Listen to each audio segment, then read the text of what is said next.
Good morning everyone. Hello बच्चों, parents, योगदान foundation की जो मीटिंग में आप सभी का स्वागत है। आज एक खास टॉपिक को लेकर के हम मीटिंग रखी हुई है। ये मीटिंग ऑलरेडी पहले 2 साल पहले हो चुकी है, पर हमें ये मालूम होना चाहिए कि लर्निंग एक वन टाइम सब्जेक्ट नहीं है। इसको करते रहना ही हमारे जीवन का उद्देश्य होना चाहिए, ताकि हम समय समय पर अपने आप को सही से मैनेज करें। तो आज की मीटिंग में हमारा जो टॉपिक है वो है प्रिवेंटिंग एंड मैनेजिंग हाइपोग्लाइसीमिया की रोकथाम और प्रबंधन। क्योंकि इसमें कई बार ये बच्चे कंफ्यूज हो जाते हैं, पेरेंट्स भी, कि शुगर लो है या हाई की वजह से बच्चा बेहोश हो रहा है या वीकनेस आ रही है, अगर किसी भी प्रकार से उनके पास कोई साधन नहीं है जिससे कि वो शुगर चेकअप कर सके। तो ये क्यों इम्पोर्टेंट है, इसके बारे में हम इस आज के टॉपिक पे चर्चा करेंगे। और आज जो हमारे इस फरवरी महीने के जो हीरो हैं वो है जानवी थरेजा। एक बहुत अच्छी बच्ची, शार्प माइंडेड और साइंस सब्जेक्ट से जुड़ी हुई है। अभी फिलहाल इन्हें अभी पूरा 1 साल नहीं हुआ है योगदान फाउंडेशन से जुड़े हुए, लेकिन एक बड़ी जल्दी से मुकाम इंसान तभी कोई पा सकता है ऐसा अचीवमेंट्स वाला, जब उसकी क्यूरियोसिटी और उसका इंटरेस्ट इतना डीप हो कि वो अपने साथ साथ दूसरे बच्चों की भी हेल्प करने के लिए तैयार रहता हो। तो बहुत बहुत स्वागत है जानवी आपका। Thank you sir. Doctor doctor Anju Ramani आज हमारे साथ एज ए स्पीकर हैं। अंजू रमानी के बारे में एक बात ये कहना चाहूंगा कि वो खाली योगदान फाउंडेशन में बच्चों के नहीं, हमारे ही नहीं, प्रमोट आई करते हैं। थिंक वर्ल्ड वाइज काफी लोगों के मेंटर्स हैं। कई सही तरीके से गाइडलाइन और डायबिटीज के फील्ड में तो एक महारत हासिल है उन्हें। हर किसी को उनकी जरूरत पड़ती है, और हमारा ये सौभाग्य है कि वो हमारे साथ इतने वर्षों से जुड़े हुए हैं, जब से योगदान फाउंडेशन की नींव डली है। तो बहुत बहुत स्वागत है डॉक्टर अंजू मैम आपका। अमृता, सभी बच्चे ज्यादातर जानते हैं अमृता मैम को, अमृता रूपानी। योगदान फाउंडेशन जब स्टार्ट हुआ था, उसके स्टार्ट में विद इन 6 मंथ और ईयर्स के आसपास अंजू वो अमृता रूपानी ने ज्वाइन कर लिया था एक बच्चे के रूप में। और आज योगदान फाउंडेशन में कार्यरत हैं, एक डायबिटीज एजुकेटर के रूप में और इंचार्ज के रूप में। तो सभी बच्चों का काफी अच्छा ध्यान रखते हैं। तो काफी हाइपोज के बारे में बच्चों को गाइड करते हैं, और आज इनके विषय भी जानेंगे कि किस तरीके से ये अपने हाइपोज को मैनेज करते हैं, या बच्चों में कितना हाइपोज चेक करते हैं। हर्ष कोहली सर, आपका बहुत बहुत स्वागत है।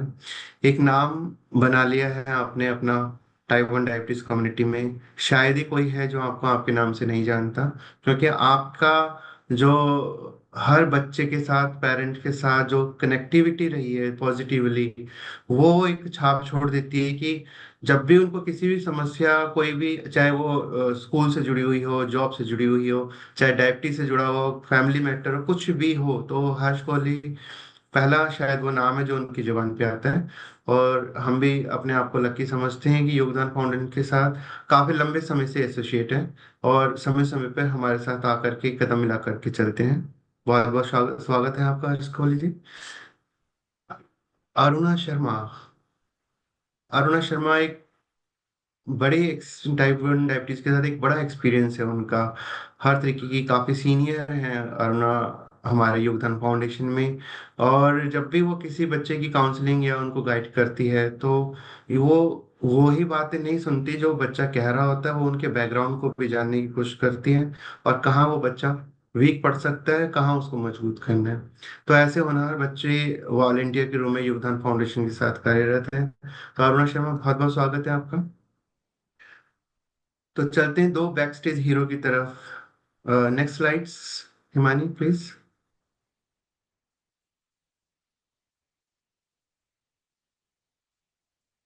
Himani, yes. Back stage hero इसलिए कहा, जब भी आपके बारे में कुछ भी हमने दो शब्द कहने की कोशिश की, आपने एकदम से मना करा, कोई क्रेडिट नहीं लेना चाहा कभी। हम बात कर रहे हैं मिस्टर रमेश छाबड़ा सर की और बिंदिया छाबड़ा मैम की, जो हर प्रकार से योगदान फाउंडेशन के एक एक स्टेप को सपोर्ट करते हैं और हर तरीके से उसको मजबूत बनाए रखने का प्रयास करते हैं। तो आपका बहुत बहुत स्वागत है सर। आप as a trustee, as a president, vice president YDF के साथ जुड़े होंगे। आपका बहुत बहुत धन्यवाद। तो चलते हैं, आज के विषय को बढ़ाते हैं। हाई विषय नहीं, पहले हम थोड़ा सा अपने आप को मोटिवेट करते हैं। एक आज के हीरो से हम अपनी जर्नी को किस तरीके से और आगे अच्छे तरीके से चला सकें। आइए चलते हैं जानवी थ्रेजा के पास। एक साइंस साइड के बच्चे जो योगदान फाउंडेशन को इन्होंने, अच्छा 2024, जैसे मैंने कहा अभी एक साल नहीं हुआ है, लेकिन एक साल बड़ा जल्दी होने वाला है, ऑलमोस्ट नेक्स्ट 2 मंथ्स में। तो स्वागत है जानवी, चलते हैं। मैं अपना जर्नी बताती हूँ कैसे रही डायबिटीज के साथ। जब मैं मेरा 19th बर्थडे था, तो उस वक्त मेरे सिम्टम्स आने शुरू ही हुए थे। तो मुझे लगता था कि भूख और प्यास ज्यादा लगना मीन्स ये कि हम हमारे शरीर पे मसल या फिर मोटापा चढ़ने के लिए ऐसा होता है ना कि कभी कभी खुद हमारे सेल्स वो चीज करें कि हाँ भूख ज्यादा लग रही है, प्यास ज्यादा लग रही है। तो मुझे नॉर्मल लगता था कि हाँ अच्छी बात है, मुझे भूख और प्यास ज्यादा लग रही है। तो जितना खाने का हेल्दी खाने का मन करता था, अनहेल्दी खाने का मन करता था, मैं वैसा ही खाती थी। धीरे धीरे वो भूख और प्यास मेरी ज्यादा होती गई। मतलब पानी दिन में 4 से 5 बॉटल, और खाना भी मेरा बीच बीच में खा लेती थी कि जैसे कभी पोहा हो गया, कभी चिवड़ा हो गया। तो ये सब चीजें बीच में, खाने के बीच में भी कभी कभी मैं खा लेती थी। तो बीच में समझ आना ऐसा बंद हो गया कि ये क्यों हो रहा है, क्योंकि पानी ज्यादा पी रहे हैं, खाना ज्यादा खा रहे हैं, तो पानी ज्यादा पीने से ज्यादा यूरिनेशन मीन्स ज्यादा पेशाब आना। तो वो मेरे साथ ऐसा हो गया कि मैं कॉलेज जाती थी तो थोड़ा अनकंफर्टेबल सा फील होता था कि टीचर से बार बार ही पूछना, या फिर मेट्रो में होना तो कैसे उस चीज को मैं मैनेज करूंगी। तो मैंने अपनी मम्मा को बोला कि हम डॉक्टर को एक बार ही दिखा लेते हैं कि ये इसका रीजन क्या है।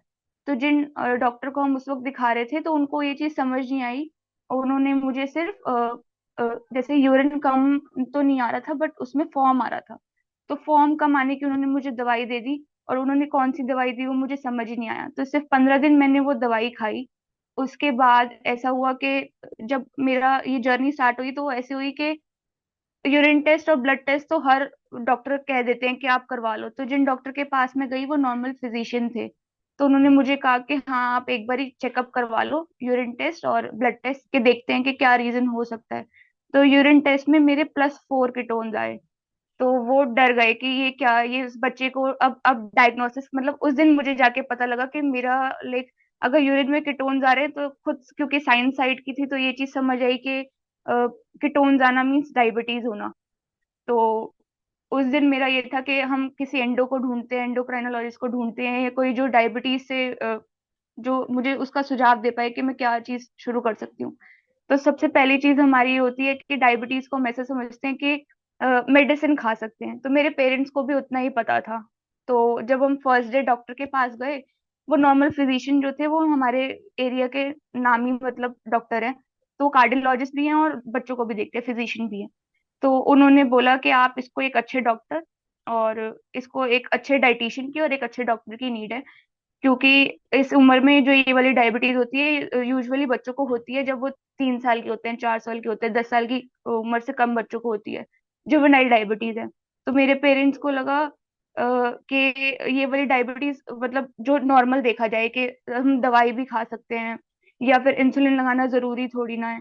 तो उन्होंने इस चीज में लिया कि उन्होंने डॉक्टर से सलाह इस चीज की ली कि हम क्या कर सकते हैं। और तो उन्होंने कहा कि नहीं, आप अभी इंसुलिन इसकी स्टार्ट करवाइए आज के दिन ही, और उसके बाद आप अगर और किसी डॉक्टर की, बड़े डॉक्टर की सलाह लेना चाहते हो तो आप ले सकते हैं। तो मेरे पेरेंट्स फिर सीधा मुझे एक एंडो डॉक्टर के पास लेके गए, और उन्होंने मुझे फिर, पहले मैं मिक्स स्टार्ट पे थी 15 डेज। तो मिक्स स्टार्ट तो ऐसा होता है कि हम मिक्स स्टार्ट, टाइप 1 डायबिटीज वाले बच्चे मिक्स स्टार्ट नहीं ले सकते। तो 15 डेज में मिक्स स्टार्ट पे रही। उसके बाद जिन डॉक्टर के पास हम गए तो उन्होंने कहा इसको 4 बार इंजेक्शन लगाना पड़ेगा, तो क्या आप कंफर्टेबल हो। तो उस वक्त तो कुछ पता नहीं था, नया नया डायग्नोसिस था। तो मैंने कहा हाँ जी। अब मेरे को इम्प्रूवमेंट चाहिए थी, क्योंकि जब यूरिन में फॉर्म आना शुरू हुआ और मेरी भूख बढ़नी शुरू हुई, तो साथ साथ मेरा वेट भी घटना शुरू हुआ। तो जब वेट घटा तो अभी जितना मेरा वेट है, मेरा 49 to 50 kg, 45 किलो से 50 किलो के बीच में रहता है। अगर कम भी होता है तो मुझे उस चीज का कमजोरी पता लगती है। बट उस वक्त मेरा था 40 से भी कम, 38 kg था। तो मेरे पेरेंट्स को उन्होंने बोला कि आप इसकी डाइट अच्छी करो, और इंसुलिन 4 टाइम आपको लगानी पड़ेगी, और उन्होंने मुझे एक अच्छा डाइट चार्ट भी दिया, जिससे मेरा वेट 52 kg उस महीने में पहुंच गया था। और मैंने डॉक्टर को रेगुलर चेकअप और मेरी रेगुलर ग्लूकोज मॉनिटरिंग उस दौरान, जब मैं डायग्नोज हुई तो उस दौरान मैंने करी। इससे मुझे ये चीजें जानने को मिली, जब हम अपना लाइक शुगर लेवल चेक करते हैं और खाना खाते हैं तो हमें अपना पता लगता है कि कौन सा खाना हमारे लिए कितना सही है, और कौन सा अनहाइजीनिक और अनहेल्दी खाना हमारे लिए कितना गलत हो सकता है। तो जब मेरा स्पाइक होता था तो वो 300 सवा 300 ही रहता था, क्योंकि खाना हम घर का नॉर्मल ही खा रहे थे, नॉर्मल आटे की रोटी, नॉर्मल सब्जी, और तेल भी जो हमारे घर में होता है रिफाइंड वगैरह वही वही यूज कर रहे थे। तो डॉक्टर ने कहा नहीं, आप इसको मिक्स आटे की रोटी और रिफाइंड में इसका खाना नहीं बनाएंगे, आप या तो सरसों के तेल या मूंगफली के तेल में इसका खाना बनाएंगे। मेरे पेरेंट्स ने वैसा जब शुरू किया, तो जो मेरी शुगर 300 400 रह रही थी उस महीने में, क्योंकि मैंने देखा कि मेरा खाना तो वही है, यूनिट्स तो वही हैं, पर शुगर लेवल कम नहीं हो रहे, तो उस चीज में जब चेंज लाए तो मेरा HbA1c पहले 3 महीने का 7.3 था, जो जब डायग्नोसिस के वक्त 15.1 था। तो इतना जब चेंज हुआ तो मुझे लगा कि अब इस चीज से, अब अगर डायग्नोस हुआ है, कुछ नई चीज पता लगी है, तो इसको पूरा जानने में ही मेरा ये है कि मैं अपने आप को आसानी से मैनेज कर पाऊंगी हर चीज, और हैंडल कर पाऊंगी, क्योंकि कॉलेज जाना है और पेरेंट्स वहां होंगे नहीं। तो कॉलेज के लिए मैं ऐसा करती थी कि खाना, फ्रूट्स, फिर दोपहर का खाना और फ्रूट्स लेके जाती थी, और घर आके भी स्प्राउट्स, कभी मूंग अंकुरित, और कभी कभी चने, कभी कभी मूंगफली, ऐसा कुछ खाती थी। तो सुबह का ऐसा होता था ब्रेकफास्ट में, डेली ही डेली डेली चीला, और उसमें पनीर डाल के, कि मेरे कार्ब्स और प्रोटीन बैलेंस हो पाए। तो मुझे उस वक्त नहीं पता था कि कार्ब्स और प्रोटीन ऐसे बैलेंस हो सकते हैं, क्योंकि मेरी डाइट में वो सब चीजें लिखी हुई थी, तो मुझे लगता था कि हाँ, मेरी इंसुलिन के साथ ये सब खाना मैनेज हो पा रहा है। अब मैं आपको अपनी पहली हाइपो स्टोरी बताती हूँ। ये खाना और इंसुलिन का तो बैलेंस मैं कर पा रही थी, पर मुझे पहले ये चीज नहीं पता था कि हाइपो आपका तब भी जा सकता है जब आप ज्यादा इंसुलिन लें और कम खाना खाते हैं। मेरे साथ ऐसा था, एक दिन मैंने अपना दोपहर का, जैसे मैं अंकुरित दाल खाती थी, स्प्राउट्स, तो मैंने सुबह नाश्ते में ले लिया, और उसके लिए उतने ही यूनिट्स लगाए जितने मैं अपने खाने या ब्रेड के लिए या चीले के लिए लगाती थी। तो उस वक्त मेरी सबसे सबसे नीचे शुगर लेवल गिरा था, वो थी 33। तो मुझे चक्कर आना शुरू हो गया, और हम उस वक्त, ऐसा था ना मेरे पास ग्लूकोमीटर था, ना मेरे पास कुछ हाइपो का सामान था, और हम किसी रिलेटिव के घर गए हुए थे। तो मैंने अपने लाइक, मैं बुआ जी के घर थी अपने, तो मैंने उनको कहा कि मुझे बहुत तेज भूख लग रही है, आप मुझे कुछ दे दीजिए। तो उन्होंने मुझे एप्पल दे दिया, सेब। तो जब मैंने सेब खाया ना, तब भी मुझे लग रहा कि मेरा सर चकर आ रहा है बहुत ज्यादा, और नहीं सही लग रहा। तो मैंने अपनी मम्मी को बोला कि आप घर चलो, तो हमारा ज्यादा डिस्टेंस नहीं है, पर वॉक से 5 मिनट्स लगते हैं घर आने में। उन 5 मिनट्स में मुझे ऐसा लगा कि मुझे कोई पीछे खींच रहा है, और उस वक्त मेरे, जब मैंने घर आके लेवल चेक करे तो 33 थे। तो फर्स्ट मेरी हाइपो ऐसे मुझे पता लगी थी कि आप जब खाना खाते हैं तो आपका इंसुलिन, जिस जिस प्रकार का आप खाना खा रहे हैं, क्योंकि अलग अलग प्रकार के खाने के लिए अलग अलग इंसुलिन आपको लेनी पड़ती है। तो स्प्राउट्स के लिए मुझे उल्टा कम लेनी चाहिए थी, पर मैंने उतनी ली जितना मैं यूजुअली डेली ले रही थी। तो उस दिन पता लगा कि आपका कार्ब्स खा रहे हो, आप प्रोटीन्स खा रहे हो, आप फैट्स खा रहे हो, तो आपको देखना पड़ेगा कि इंसुलिन आपको कितनी लेनी चाहिए। तो ये मेरी फर्स्ट हाइपो, ऐसे सबसे लोएस्ट हाइपो रही थी। और मैं आपसे 2 3 चीजें और लाइक ऐसे शेयर करना चाहूंगी, जो मैंने अपने साथ नोटिस करी है, कि जब इंसुलिन हम लेते हैं और 15 मिनट वेट करते हैं कि हाँ, हमें 15 मिनट बाद या आधे घंटे बाद खाना खाना है, तो हमें उसी वक्त खाना खाना चाहिए। कई बार ऐसा होता है कि हम सोचते हैं कि हाँ, इंसुलिन तो ले ली, आधा घंटा वेट कर लेते हैं, क्या ही होगा, ज्यादा नहीं गिरेगी। तो ऐसा नहीं होता, जब 15 मिनट आप वेट करते हैं ना, तो वो थोड़े से लेवल्स कम होते हैं हमारे शुगर लेवल्स, इंसुलिन से, बस थोड़े से, ज्यादा नहीं। तो उस वक्त अगर आपकी 100 के आसपास है, 90 के आसपास है, या 110 के आसपास है, तो उस वक्त भी आपके साथ ऐसा हो सकता है कि आपकी शुगर लेवल्स ड्रॉप कर सकते हैं। मेरे साथ 3 से 4 बार ऐसा एक्सपीरियंस हुआ कि मैंने 15 मिनट वेट किया।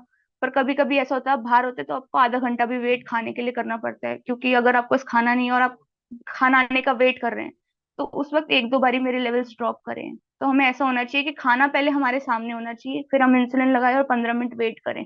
15 मिनट या आधा घंटा, जैसे ही हमारी इंसुलिन हमें बताती है कि हाँ 15 मिनट, जैसे लिस्प्रो के लिए, रेगुलर इंसुलिन के लिए हमें आधा घंटा वेट करना पड़ता है, तो आधा घंटा ही वेट करें और खाना उसके बाद खा लें। और मेरे साथ ऐसा है कि जितने भी मैं डॉक्टर से मिली, पर मेरे साथ ये है कि जितने भी मैं एंडोक्राइनोलॉजिस्ट से मिली, उन्होंने लाइक एक बहुत इंपॉर्टेंट रोल प्ले किया मेरी लाइफ में। अगर मुझे ये सब चीजें पता ही ना होती तो मैं आज भी लाइक आपके सामने बैठे हुए ये सब चीजें ना ही बता रही होती। मतलब नॉलेज होना बहुत ज्यादा जरूरी है, और इसमें हमारे डाइटिशियन और हमारे एंडोज ही बहुत बड़ा रोल प्ले करते हैं। हेल्दी डाइट के बारे में ही नहीं पता होगा तो फिर हम लाइक कैसे उसको मैनेज कर पाएंगे, हमारे HbA1c भी कंट्रोल में कभी नहीं रह पाएगा। तो ये सब चीजें ही मुझे अपनी डायग्नोसिस के बाद पूरे, क्योंकि अब पूरे 2 साल अप्रैल में मुझे हो जाएंगे, तो ये सब चीजें ही जानने के लिए मिली मुझे कि कैसे हम अपने आप को मैनेज इन सब चीजों में कर सकते हैं। हाइपर और हाइपर दोनों में आपको क्या क्या चीजें करनी चाहिए। और एक सलाह सारे बच्चों के लिए जो मुझे लगता है मेरे साथ बहुत काम आती है मेरे को, मैं 3 चम्मच चीनी का सैशे अपने साथ बैग में हमेशा रखती हूँ। वो हाइपो को मैनेज करने में बहुत काम आता है मेरे, कि हाँ जिस दिन मुझे हाइपो मेट्रो में या कभी हम चल रहे हो सड़क से कहीं मेट्रो तक जा रहे हो, तो कॉलेज में कई बार ऐसा हुआ है कि वॉकिंग अगर करके जा रही हूँ और उस वक्त हाइपो एक दो बारी ही हुई, तो मेरे पास वो सैशे होता है, मैं जल्दी से पानी में घोलती हूँ और पी लेती हूँ। ग्लूकॉन डी का सैशे हो या ग्लूकोविटा बोल्ट हो, वो मैं अपने बैग में डेली जहां भी बाहर जाती हूँ मैं अपने पास रखती हूँ। तो हमारे पास एक हाइपो किट और एक हाइपो स्नैक, जिसमें हमारी मूंगफली चना ये सब चीजें हो सकता है कि हाइपो होने के बाद जब हम कुछ पिए जो हमारी शुगर लेवल थोड़ा सा बढ़ा दे, तो हमारे पास एक स्नैक भी होना चाहिए जो उसको स्थिर रखे लेवल्स को। तो ये मैं सब बच्चों को एक सलाह देना चाहूंगी कि वो चाहे स्कूल जाएं या कहीं फंक्शन पे जाएं या किसी रिलेटिव के घर जाएं, तो उनके पास ही होना चाहिए। ये मेरी एक बहुत बड़ी सीख थी, जब मैं एक ही बारी वो ऐसा था कि मैं ग्लूकोमीटर और अपना हाइपो स्नैक और हाइपो किट मेरे पास नहीं थी। वो दिन है और आज का दिन है, मैं चाहे मार्केट जाऊं, चाहे मैं स्कूल कॉलेज जाती हूँ या चाहे मैं कहीं भी जाती हूँ, मेरे पास वो किट और मेरा ग्लूकोमीटर मेरे साथ हमेशा होता है। So that's all. Thank you. Thank you बहुत बहुत।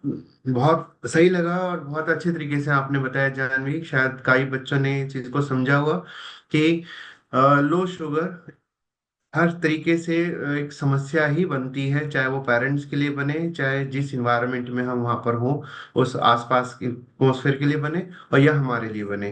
तो इसको समझना बहुत जरूरी है। Thank you. और जुड़ चुके हैं हमारे साथ डॉक्टर अंजू वर्मानी मैम। मैम आपका बहुत बहुत स्वागत है। थैंक यू सो मच, आपने एज ए स्पीकर आज की मीटिंग को ज्वाइन किया। और आपने एक कम्युनिटी की जो वीकनेस बनती जा रही है कि हाइपो को सही तरीके से ट्रीट ना कर पाना, उसके ऊपर आपने ध्यान दिया और उसके एक सही से टॉपिक को लेके आ पाए। बहुत बहुत स्वागत है मैम आपका। नमस्कार सबको, नमस्कार।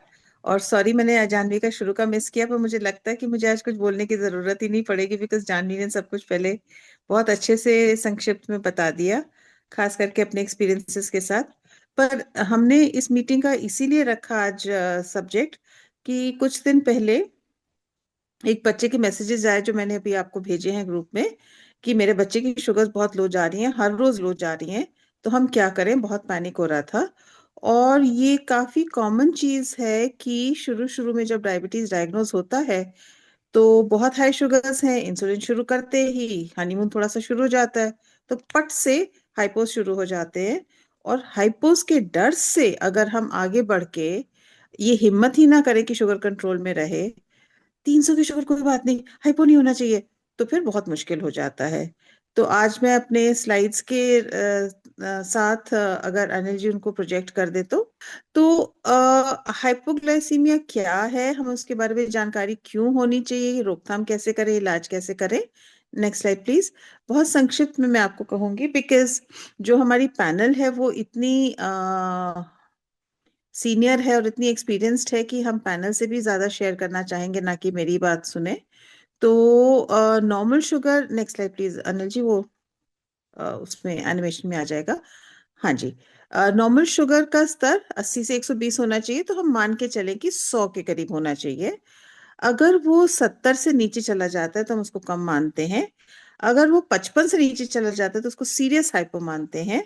और अगर किसी भी शुगर के स्तर पे बेहोशी हो जाए या दौरा पड़ जाए, जिसका मतलब कि मैं अपने आप शुगर को ठीक नहीं कर सकती हूँ, मुझे किसी की मदद लेनी पड़ रही है, या मैं इतनी ड्राउजी हो जाऊं कि मैं नहीं शुगर ले पा रही, तो इसे सिवियर हाइपो कहते हैं। इसमें किसी और के मदद की जरूरत है। Next slide please. तो तो इलाज इस स्तर पे डिपेंड करता है, तो इसलिए हमें ये माइल्ड, मॉडरेट, सिवियर या सीरियस सिवियर का अलग अलग इसलिए करना पड़ता है क्योंकि इलाज भी उसी स्तर के हिसाब से होगा। तो माइल्ड में तो होश में है बच्चा पूरा, पर बहुत सारे लक्षण है जो अभी बात कर लेंगे। मॉडरेट में बच्चा कंफ्यूज्ड है, परेशानी और नींद आना या चक्कर आना, जिससे कि इंसान, बच्चा ही नहीं कहूंगी, कोई भी किसी को भी हाइपो हो तो वो इंसान अपना ध्यान खुद नहीं रख सकता, उस समय वो शुगर ठीक से ना ले पाए। और सिवियर की तो हमने बात करी ली, बेहोशी और दौरे। Next slide please. तो लक्षण क्या है, आई थिंक हम सबको बहुत अच्छे से पता है, इस ग्रुप में बताने की जरूरत नहीं है।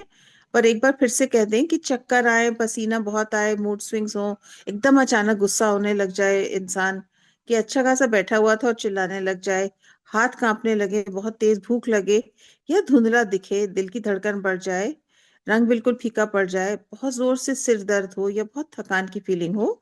Next slide please. तो ये हाइपो के लक्षण हैं और आमतौर पे एक इंसान में तकरीबन वही होते हैं। अगर मुझे हर बार हाथ का कंपन होगा या हर बार मेरा दिल की धड़कन बढ़ जाएगी, और हो सकता है कि आपको नजर धुंधली हो जाए, किसी और को चक्कर ज्यादा आए, तो इससे तकरीबन अपन को पता होता है कि हाइपो हो रहा है। पर एक गलती बहुत लोग करते हैं कि मुझे हमेशा पता चल जाता है। जब से हमने सीजीएम यूज करना शुरू किया, हमने रियलाइज करा कि तकरीबन 60 to 70% हाइपोज तो पता ही नहीं चलते। और क्योंकि ये बहुत बार हो सकता है, बहुत आम सी बात है, और इसमें चोट लगने का डर है, कई बार हम अजीब हरकतें करने लगते हैं, शर्मिंदगी की वाली बातें कर लेते हैं, कुछ अजीब सी बात कर लेते हैं। तो इसलिए इसका समझना बहुत जरूरी है।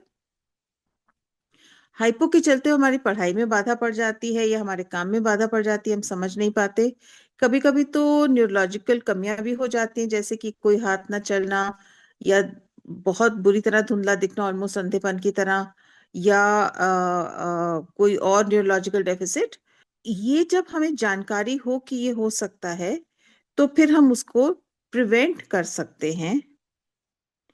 पर डर इस बात का है कि एक बार हमारे दिमाग में ये भय बैठ गया कि हाइपो नहीं होना चाहिए, तो उससे शुगर के कंट्रोल में बहुत गड़बड़ हो जाती है, और बहुत छोटे बच्चों के दिमाग के विकास में भी असर पड़ सकता है। Next slide please. Next slide please Anil ji. जी। जी। और इसके कारण है क्या, आई थिंक वो भी हम सबको पता है। पर जब हाइपो हो तो हमें सोचना है 2 मिनट बैठ के कि मुझे आज हाइपो क्यों हुआ, ताकि मैं उसे अगली बार प्रिवेंट कर सकूं। तो मैंने इंसुलिन ज्यादा लगा दी, जैसे जानवी ने कहा कि खाना तैयार था नहीं, तो मैं ये नहीं कहूंगी कि खाना सामने हो, ठंडा हो रहा है, हम आधा घंटा लगा रहे। पर हाँ, खाना उपलब्ध होना चाहिए बिना खाना तैयार हुए, या पता ही नहीं कि खाना कब बन रहा है, या रेस्टोरेंट में गए और हमने ऑर्डर कर दिया, पता चला कि 1 घंटा लग गया। तो खाना पता होना चाहिए कि मिलने वाला है, बहुत देर कर दी या ज्यादा इंसुलिन लगा ली गलती से। मुझे बहुत कॉल्स आते हैं कि अरे मैंने सुबह की डोज रात को लगा ली, या मैंने बिफोर ब्रेकफास्ट वाली डोज अभी लगा ली, या हम एक्सरसाइज ज्यादा कर लें कि हमने तो सोचा था कि हम 10 मिनट में पहुंच जाएंगे, पर वहां बहुत देर लग गई, हमें चलते रहना पड़ा। गलत इंसुलिन या सिरिंज का बहुत कॉमन प्रॉब्लम हो सकता है। मैंने कुछ दिन पहले एक फोटो भी भेजी थी कि वो लैंटस तो लगा रहे थे कार्ट्रिज से, और U40 की सिरिंज यूज कर रहे थे। बच्चा जब हनीमून फेज में चला जाता है तो बहुत कॉमन होता है, इसलिए शुरू शुरू में ही हाइपो से सतर्क रहना चाहिए। और कई सालों के डायबिटीज के बाद भी हाइपोट्रोफी अगर हो जाए, आप देखिए वो जो बच्चा है 4 साल का, उसकी A1C 14 पे चली गई थी, बिकॉज उसकी इंसुलिन सारी गड़बड़ लग रही थी। सीलिएक डिजीज शुरू होने से, या मानसिक परेशानियां होने से, या लो कार्ब डाइट लेने से। और ये गलती बहुत लोग करते हैं कि हम कार्ब कम कर देंगे तो हमारी डोज कम हो जाएगी, तो पता नहीं कुछ जादू हो जाएगा। तो इन गलतियों से हमारे हाइपोज हो सकते हैं। Next slide please. और क्या क्या कारण हो सकते हैं, जैसे मैंने कहा, एक्सीडेंटली इंसुलिन ज्यादा लगा दिया या जान के इंसुलिन ज्यादा लगा दिया। बच्चे कई बार करते हैं कि घर में आइसक्रीम पड़ी है तो हाइपो कर लेते हैं। गलत सिरिंज बहुत ही कॉमन बात है, गलत डोज लगा दी। या जो बहुत पतला जना है या ध्यान से नहीं लगा रहा, गलती से बहुत ज्यादा जोर डाल रहा है, तो इंट्रामस्कुलर चला जाता है। इंसुलिन लगाने के बाद बहुत गर्मी में हम चले जाएं या गर्म पानी से नहा लें या एक्सरसाइज ज्यादा कर लें तो टांग में लगाया, इसलिए हम आमतौर पे कहते हैं कि डिनर की डोज आप टांग में लगाए। पर आपने दिन की डोज टांग में लगा ली और उसके बाद दौड़ने चले गए तो वो उससे हाइपो हो सकता है। बच्चे ने खाना नहीं खाया, कई बार तो टीनेजर्स अड़ जाते हैं, हमें नहीं खाना खाना, ये अच्छा नहीं है, ये मूड में नहीं है। या एक बच्ची मुझे मेरे पास आती थी कि आपने मेरा कांटेक्ट लेंसेज नहीं लगवाए तो मैं रोज हाइपो कर लूंगी। या जो बहुत कॉमन गलती है और वो है कि इंसुलिन खाने के बाद पता नहीं बच्चा कितना खाना खाएगा तो हम इंसुलिन बाद में लगा लेंगे, या याद नहीं है तो हमने खाना खा लिया और उसके बाद इंसुलिन खोज रहे हैं। तो ये गलती मत करिएगा। रेगुलर इंसुलिन यूज करने वालों को पता है कि आधा घंटा तो लगता है काम शुरू करने में, पर खाना तो 2 घंटे में ढल जाता है और 2.5 से 3 घंटे में वो जोर पकड़ता है। तो रेगुलर इंसुलिन यूज करने वालों को 2 खानों के बीच में एक मिड मील स्नैक जरूर लेना है। जैसे मैंने कहा, एक्सरसाइज ज्यादा कर लिया या अल्कोहल, खास करके 14-15 साल के बच्चों को मौका लग जाए, टीनेजर्स को, यंग एडल्ट्स को मौका लग जाए और ध्यान ना दें तो अल्कोहल से काफी खतरा हो सकता है। और लाइपोहाइपरट्रोफी की तो साइट मैंने आपको दिखाई ही। Next slide please. तो हमें थोड़ा सा ये समझना है कि क्यों हो सकता है। बेसिकली हमारी शुगर और, वापस चले जाएं सर, हाँ जी, शुगर और इंसुलिन का मिसमैच है। तो अगर हमारी रेगुलर इंसुलिन है और हमने वो आधे घंटे का गैप नहीं दिया, और बहुत लोग भूल जाते हैं कि जो फास्ट एक्टिंग इंसुलिन है उनको भी 15 से 20 मिनट का गैप चाहिए। तो उस समय अगर हमने सही टाइम पे इंसुलिन नहीं दिया तो उस समय तो शुगर हाई चली जाएगी, पर खाना पच गया और इंसुलिन अभी भी काम करे जा रही है, तो वहां पे हमारा हाइपो का डर हो जाता है। या हमने बहुत फिजिकल एक्टिविटी करी और इंसुलिन की डोज नहीं घटाई, तो खाना तो पच गया और इंसुलिन सेंसिटिविटी ज्यादा है, तो उससे भी शुगर बहुत बुरी तरह गिर सकती है। Next slide please. और जैसे मैंने कहा कि खाने के बाद इंसुलिन लगाएं तो उससे ज्यादा गड़बड़ तो नहीं हो सकती, उससे तो मिसमैच होगा ही होगा। अब हमें कब करना चाहिए कि हमें हो रहा है, मतलब जो ऑर्डिनरी लक्षण है वो तो जब हमें हो गए तो हो गए, पर अगर मैं रात को बहुत बुरे सपने देख रही हूँ या रात को बच्चे को दौरा पड़े या सुबह उठते समय सिर बहुत भारी हो, कंफ्यूज स्थिति में उठे, या सुबह की शुगर लो है, वो तो समझ में आती कि रात को लो गया, पर शुगर सुबह की हाई थी, हमने रात की शुगर चेक नहीं करी, डोज बढ़ा दी हाई शुगर देखते हुए और शुगर और बढ़ गई, तो हमारा सीधा शक जाना चाहिए कि ये रात में हाइपो हो रहा है। और कई बार तो उसका असर पूरे दिन लगता है, तो फिर पढ़ाई में भी और थिंकिंग में भी मुश्किलें आने लगती हैं। तो इन स्थितियों में अगर हम सीजीएमएस यूज कर रहे हैं तो रात का हाइपो दिख जाएगा, पर अगर हम ग्लूकोमीटर यूज कर रहे हैं तो इन स्थितियों में हमें रात के हाइपो का शक करना चाहिए, जो आमतौर पे देखना थोड़ा मुश्किल हो जाता है। Next slide please. तो इसको हम कैसे पहचाने? हमें लक्षणों की जानकारी होनी चाहिए, इलाज की जानकारी होनी चाहिए, और मैं जब हमें कह रही हूं तो यहाँ पे जिसको डायबिटीज है उसको तो पता होना चाहिए, पर परिवार के सभी सदस्यों को, स्कूल के स्टाफ को, दोस्तों को, कोलीग्स को ये जानकारी बहुत जरूरी है। Next slide please. ताकि हम सही टाइम पे इसका ध्यान रख सकें, इससे पहले कि बहुत सिचुएशन आउट ऑफ हैंड हो जाए। अब जानवी ने संक्षिप्त में तो आपको बताया कि आपको क्या करना है और बेसिकली तैयारी करके रखनी है। तो इलाज आपका जल्दी से होना चाहिए, और अगर आपका सीजीएमएस है और मीटर है आपके हाथ में तो उसको चेक कर लीजिए, गलती हो सकती है। पर आप चेक करने की स्थिति में नहीं है तो प्लीज इलाज में देरी मत करिए, इलाज जल्दी से करें, उसमें देर ना करें और जहां है वहीं करें। इसमें ये गलती मत करें कि आप इधर उधर घूम रहे हैं, ये जैसे स्कूल में कि उसको मेडिकल रूम ले जाओ, या आप प्लेग्राउंड में है तो उसको क्लास में ले जाओ, या ऑफिस में है तो उसको यहाँ बिठाओ इधर लिटाओ, नहीं, जहां पे है वहीं पे इलाज करना शुरू कर दीजिए। Next slide please. और ये इलाज क्या है? मैंने आपसे पहले भी कहा कि स्तर पे डिपेंड करता है। अगर लो शुगर है तो चीनी, अब जानवी के लिए 15 ग्राम चीनी बहुत जरूरी है, क्योंकि जानवी और तकरीबन हम बहुत लोग 10 साल से बड़े हैं। पर अगर बच्चा 5 साल से कम का है तो 5 ही ग्राम दीजिए। और आजकल ये बड़ा आसान है क्योंकि वो 5 ग्राम की सैशे आ गई है। तो एक सैशे आपने जिपलॉक बैग में रख ली या प्लास्टिक के बैग में रख ली ताकि फटे ना। तो 5 साल से कम बच्चे को 5 ग्राम ही दीजिए। 3 4 5 चम्मच खिला दिए चीनी के तो शुगर बहुत बुरी तरह बढ़ जाती है फिर। 5 से 10 ग्राम के बच्चे को 10 ग्राम तक ही दीजिए, बहुत ज्यादा चीनी मत दीजिए। और उतना ही जरूरी है ये समझना कि क्या नहीं देना है। अरे हाइपो हो रहा है, चॉकलेट खिला दो। अरे हाइपो हो रहा है, बर्फी खिला दो, मिठाई खिला दो। अगर चिकनाई है तो उससे चीनी असर नहीं करेगी। और आपने चीनी खिलाते ही ये सब चीजें भी खिला दी तो वो चीनी को भी काम नहीं करने देंगे। तो आपने उस समय, बहुत जरूरी है कि आप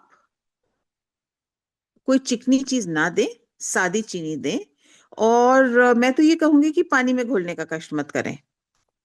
मुंह में डालिए और ऊपर से पानी पी लीजिए, उससे ज्यादा आसान हो जाता है। Next slide please.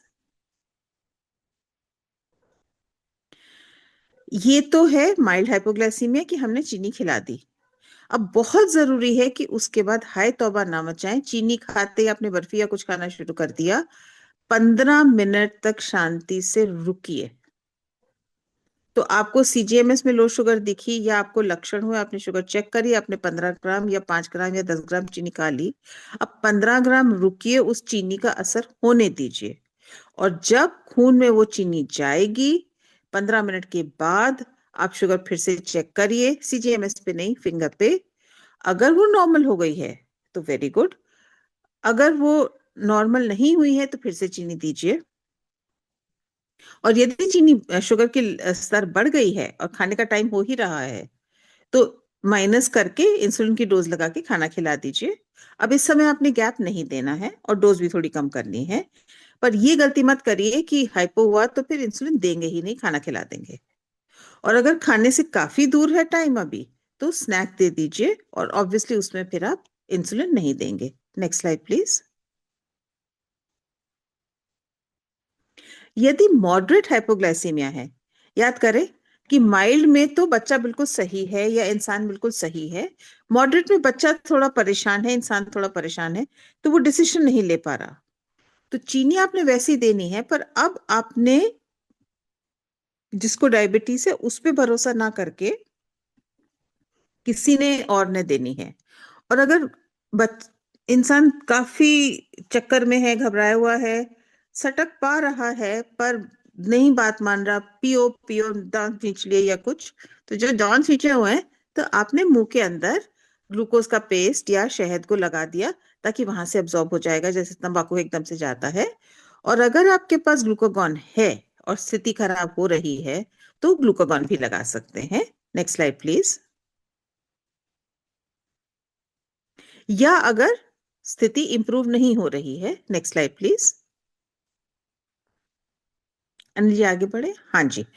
अगर स्थिति, हाँ जी, अगर स्थिति इंप्रूव नहीं हो रही, आपने ग्लूकोज लगा दिया पर फिर भी इंसान ठीक नहीं हो रहा, तो ग्लूकागॉन लगाना जरूरी है। जिसका मतलब कि बहुत जरूरी है कि हमेशा हमारे पास ग्लूकागॉन हो। और खास करके उस स्थिति में जैसे हम ट्रैवल पे हैं तो ग्लूकागॉन जैसी चीज जरूर होनी चाहिए ताकि हम घर से बाहर हैं और हम फंस ना जाए। अब चीनी की तरह ही इसकी भी डोज बहुत मायने रखती है। कि बहुत छोटा बच्चा हो, 10 किलो से भी कम, तो आपने इस डोज का चौथाई हिस्सा देना है। अगर 25 किलो से कम है तो आपने इसका आधा देना है। और 25 किलो से ज्यादा हो तो 1 मिलीग्राम देना है। 1 मिलीग्राम का है, उस बोतल में पाउडर है, आपने लिक्विड को सिरिंज से पाउडर में डाल के घोल करके उसमें खींच के और डोज के हिसाब से। पर ग्लूकागॉन देते समय घर में ना बैठे प्लीज। 20-25 मिनट लगते हैं इसके असर होने में, कई बार जरूरी भी नहीं कि असर हो। तो आप अस्पताल की तरफ तो मुड़ जाएं। और ऑफ कोर्स अगर ग्लूकागॉन नहीं है तो अस्पताल की तरफ दौड़े, पर थोड़ा ग्लूकोज मुंह में लगा के फिर चलें। Next slide please. और जैसे मैंने कहा कि अगर होश आ गया है तो फिर स्नैक दे दीजिए। आधे आधे घंटे पे शुगर चेक करते रहिए। और अगर हालत नहीं सुधर रही है तो आईवी ग्लूकोज के लिए अस्पताल पहुंच जाएं। मैंने आपको उस स्लाइड में ग्लूकागॉन का डोज दिखाया था जो कि नॉर्मल ग्लूकागॉन आता है नोवो का। एक इंडियन ब्रांड भी है, इसमें सिरिंज नहीं है, तो आप इसके साथ ही सिरिंज रबर बैंड लगा के रखिए। और आपने एक नेजल ग्लूकागॉन आता है जिसका मुझे नाम कभी बोलना अच्छे से नहीं आता, जो बहुत ही महंगा है, तो हम उसके बारे में जानकारी रखेंगे पर कुछ करेंगे नहीं। Next slide please.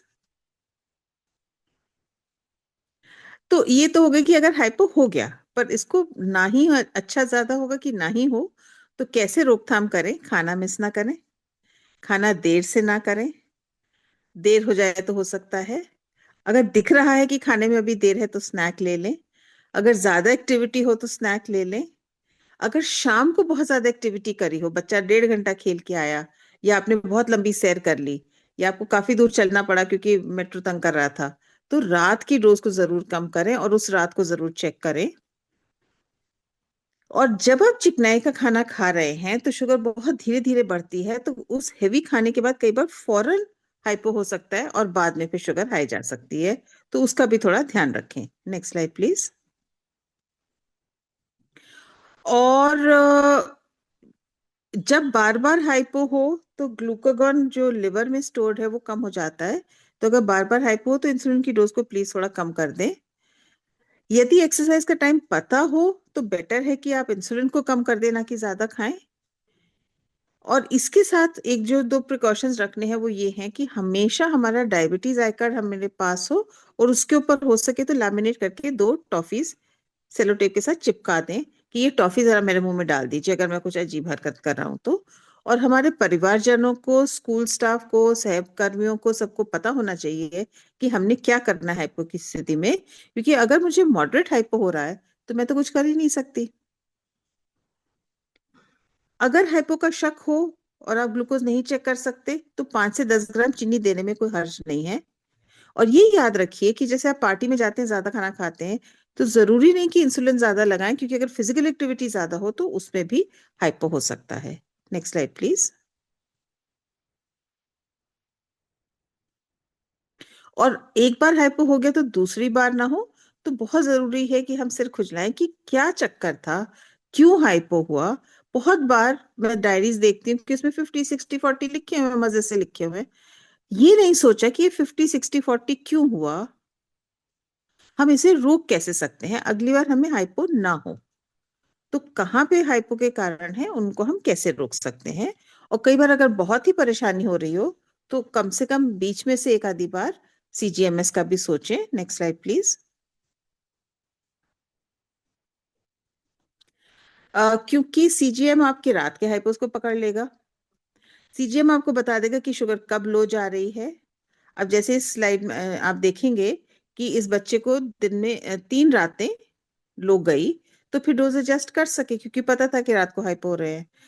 रात को 2 या 3 बजे हाइपो हो तो उसके बाद सुबह की शुगर बहुत तेजी से बढ़ती है उसके रिस्पॉन्स में, तो आप जब उठेंगे आप तो हाई शुगर देखेंगे, और नाइट का हाइपो ना पता चला। और सीजीएमएस के साथ जब शुगर कम हो रही है तो पहले ही आप पकड़ सकते हैं। और क्योंकि सीजीएमएस में आपको दिख रहा है कि आप क्या कर रहे हैं, तो हाई शुगर को कंट्रोल करना भी आप थोड़ा ज्यादा अग्रेसिवली करते हैं, तो उससे कंट्रोल थोड़ा स्मूथ हो जाता है। अगर बहुत टाइम के लिए हाई शुगर रहे तो फिर हाइपोग्लाइसीमिया भी बॉडी नहीं करेक्ट कर पाती अच्छे से, क्योंकि लिवर में ग्लूकागॉन है ही नहीं, ग्लाइकोजन है ही नहीं। Next slide please. स्कूल में प्लीज आप याद रखें, और ये हम लोग बार बार बहुत जोर देते हैं कि डायबिटीज छुपाने की बात नहीं है, शर्मजनक बात नहीं है, स्कूल में पता होना चाहिए। और क्लासरूम में ही शुगर टेस्ट करके इंसुलिन लें, ताकि सब दोस्तों को पता है, सहकर्मियों को पता है कि डायबिटीज है, ताकि प्ले फील्ड में या कभी ऊंच नीच में शुगर लो चली जाए तो वो आपकी मदद कर सकते हैं। और हमेशा अपने पास, जैसे जानवी ने कहा, एक्स्ट्रा स्नैक और शुगर जरूर होनी चाहिए, तो वो जो 5 ग्राम के सैशेज हैं उनको आप जिपलॉक बैग में डाल के अपने जेब में रखिए। आप ये सोचिए कि आज की तारीख में हम कभी भी फोन के बिना घर से नहीं निकलते, तो अब हमने फोन के साथ एक आई कार्ड, एक पतला सा जिपलॉक बैग जिसमें 2 या 3 पैकेट चीनी के हैं, और एक पतला सा जिपलॉक बैग जिसमें कि मूंगफली या भुने चने या चिक्की या कुछ ऐसी चीज है। तो उससे फिर हम सतर्क रहते हैं कि हमें कुछ भी हो हम उसका ध्यान रख सकते हैं। और बाकी आसपास के लोगों को पता हो तो उनको भी पता है कि इसके जेब में चीनी है, चलो जल्दी से निकाल के इसको चीनी दे दो। और मम्मी पापा पैनिक करे, मेरे बच्चे को कुछ हो ना जाए, स्कूल में जाके डांटे टीचर्स को या घबराएं, उससे बेहतर है कि वो शांति से वहां जाके उनको कहें कि ये सामान चाहिए और आप ये प्लीज ध्यान रख लीजिएगा। छुपाएं नहीं, पर घबराएं भी नहीं। Next slide please. तो बहुत संक्षिप्त में, क्योंकि हाइपोग्लाइसीमिया आम बात है, तो हमें उसके लक्षण पता होने चाहिए, इलाज क्या है पता होना चाहिए, वहीं पे इलाज करें। और समझें कि अगर हाइपो हुआ तो वो क्यों हुआ, ताकि फिर से रोकथाम कर सके। और हो सके तो टेक्नोलॉजी का प्रयोग करें जहां हम कर सकते हैं। तो अब मैं पैनल की तरफ मुड़ूंगी। Next slide please. हम दो स्थितियां ले लेते हैं, and I hand over to the panel इसको डिस्कस करने के लिए।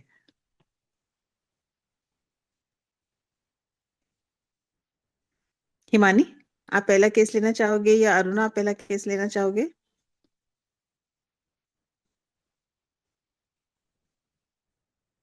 तो ये 6 साल की बच्ची है, इसको 2 साल से डायबिटीज है। रात को बहुत चीख के उठती है, बिल्कुल पसीना पसीना हो रही है। उसको आपने कहा क्या है क्या है क्या है, वो बिल्कुल जवाब नहीं दे रही। तो आप क्या समझते हैं ये क्या हो सकता है? मैम, इस कंडीशन में बच्चे को उस टाइम पे मदर को उसका शुगर चेक करना चाहिए। हो सकता है उस टाइम पे बच्चे का शुगर लो हुआ हो रखा हो। तो ये तो बिस्तर में है, आप आराम से शुगर हेलो। चेक कर सकते हैं। हाँ चेक जी। करने का जरूरत इतनी क्यों है? क्योंकि बच्चा रो रहा है और ये सिम्टम्स हैं शुगर लो होने के भी, छोटे बच्चे के। छोटा बच्चा भी उस टाइम पे अगर बच्चा सडनली रो रहा है या इरिटेट हो रहा है या उसका यूरिन पास आउट हो गया है, तो ये कुछ सिम्टम्स होते हैं मैम, जिससे पता चल जाता है कि बच्चे का शुगर कुछ लो जा है। तो उस टाइम इमीडिएट शुगर चेक तो जरूर करना चाहिए। जस्ट एक प्रिकॉशन के पॉइंट ऑफ व्यू से ये एक कंडीशन तो नहीं हो गई है, उसको बिल्कुल अगर सही। अवॉइड कर देंगे, अगर क्योंकि उसको। हाँ जी, क्योंकि ये है कि मुझे डायबिटीज है, मतलब ये नहीं कि मुझे और कुछ नहीं हो सकता। तो हो हम्म। सकता है कि मुझे दौरा पड़ रहा हो, मुझे शुगर हाई हो लो ना हो। तो जैसे आपने कहा कि शुगर चेक करना जरूरी है कि लो भी है कि नहीं है, और दूसरी बात अगर लो है तो कितनी लो है। तो नेक्स्ट स्लाइड प्लीज। इस बच्चे का जब हमने चेक किया तो वो 36 निकली। तो अब हिमानी आप क्या करोगे? मैम, बच्चे का वेट 15 किलो है, तो फिर हम बच्चे को 5 ग्राम उस जो ग्लूकोज है या फिर चीनी का घोल थोड़ा सा पेस्ट बना के उसके, जाहिर सी बात है वो मुंह नहीं या फिर ऐसे नहीं खोल पा रहा होगा या फिर अंदर वो नहीं ले पाएगा, तो हम उसके गालों पे लगा देंगे। या फिर अगर ग्लूकागॉन का इंजेक्शन है तो हम वो बच्चे को लगा देंगे। बिल्कुल। तो बच्चा 6 साल की है, तो हमने उसको 10 ग्राम चीनी खिला दी लगा के, क्योंकि वो swallow तो नहीं करेगी शायद। हाँ और जी। क्योंकि हमारे पास ग्लूकागॉन है, तो हम आधा मिलीग्राम, क्योंकि 25 किलो से कम की है, तो हम उसको आधा मिलीग्राम ग्लूकागॉन लगा देते हैं। अब 15 मिनट के बाद उसको होश आ गया और हमने शुगर चेक करी तो वो 80 के करीब है। तो अब अमृता क्या करेंगे? मैम, अब उसकी शुगर अब 78 है। तो अब हम उसको नाइट में ही या तो एक बनाना खिला देंगे या एक एप्पल खिला देंगे उस टाइम पर। जी। तो ये स्नैक खिलाना इतना जरूरी क्यों है? चीनी ठीक हो गई, अब शुगर दे दी, अब तो शुगर ऊपर आ गई, तो अब इतना जरूरी क्या फर्क पड़ता है? नहीं उसको मैम, सोने देते हैं वापस। स्नैक्स हम इसलिए खिलाएंगे ताकि उसकी शुगर फिर से डाउन ना जाए। जी। तो हम भूल जाते हैं कि हम तो इंसुलिन पे निर्भर हैं, तो इंसुलिन बाहर से लगी है और वो काम करती रहेगी, तो फिर से हाइपो हो जाएगा अगर हमने कुछ खिलाया नहीं खिलाया। तो हाँ चीनी दे दी, केला खिला दिया, बच्चा बेहतर फील कर रहा है। तो अब एक बहुत जरूरी स्टेप है जिसके लिए मैं अरुणा पे वापस जाऊंगी, कि अरुणा अब नेक्स्ट क्या करना है?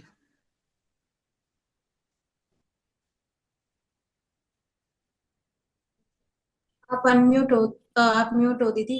अरुणा मैम, आप म्यूटेड हो।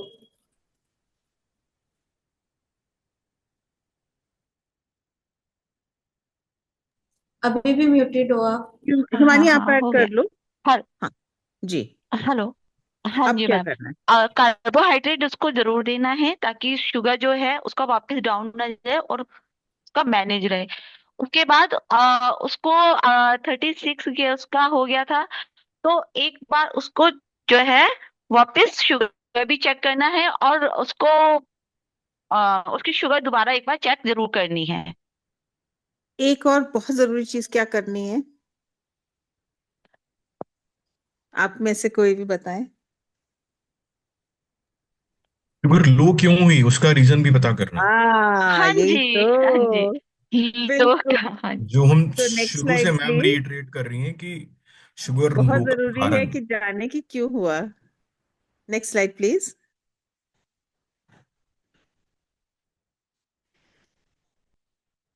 तो पता चला कि डिनर तो खाया नहीं था और यूजुअल इंसुलिन डोज लगा ली, और बच्चे ने कहा मुझे नींद आ रही है, नींद आ रही है। उन्होंने इतना ध्यान नहीं दिया कि उसने खाना नहीं खाया, तो रात को तो हाइपो होना ही था।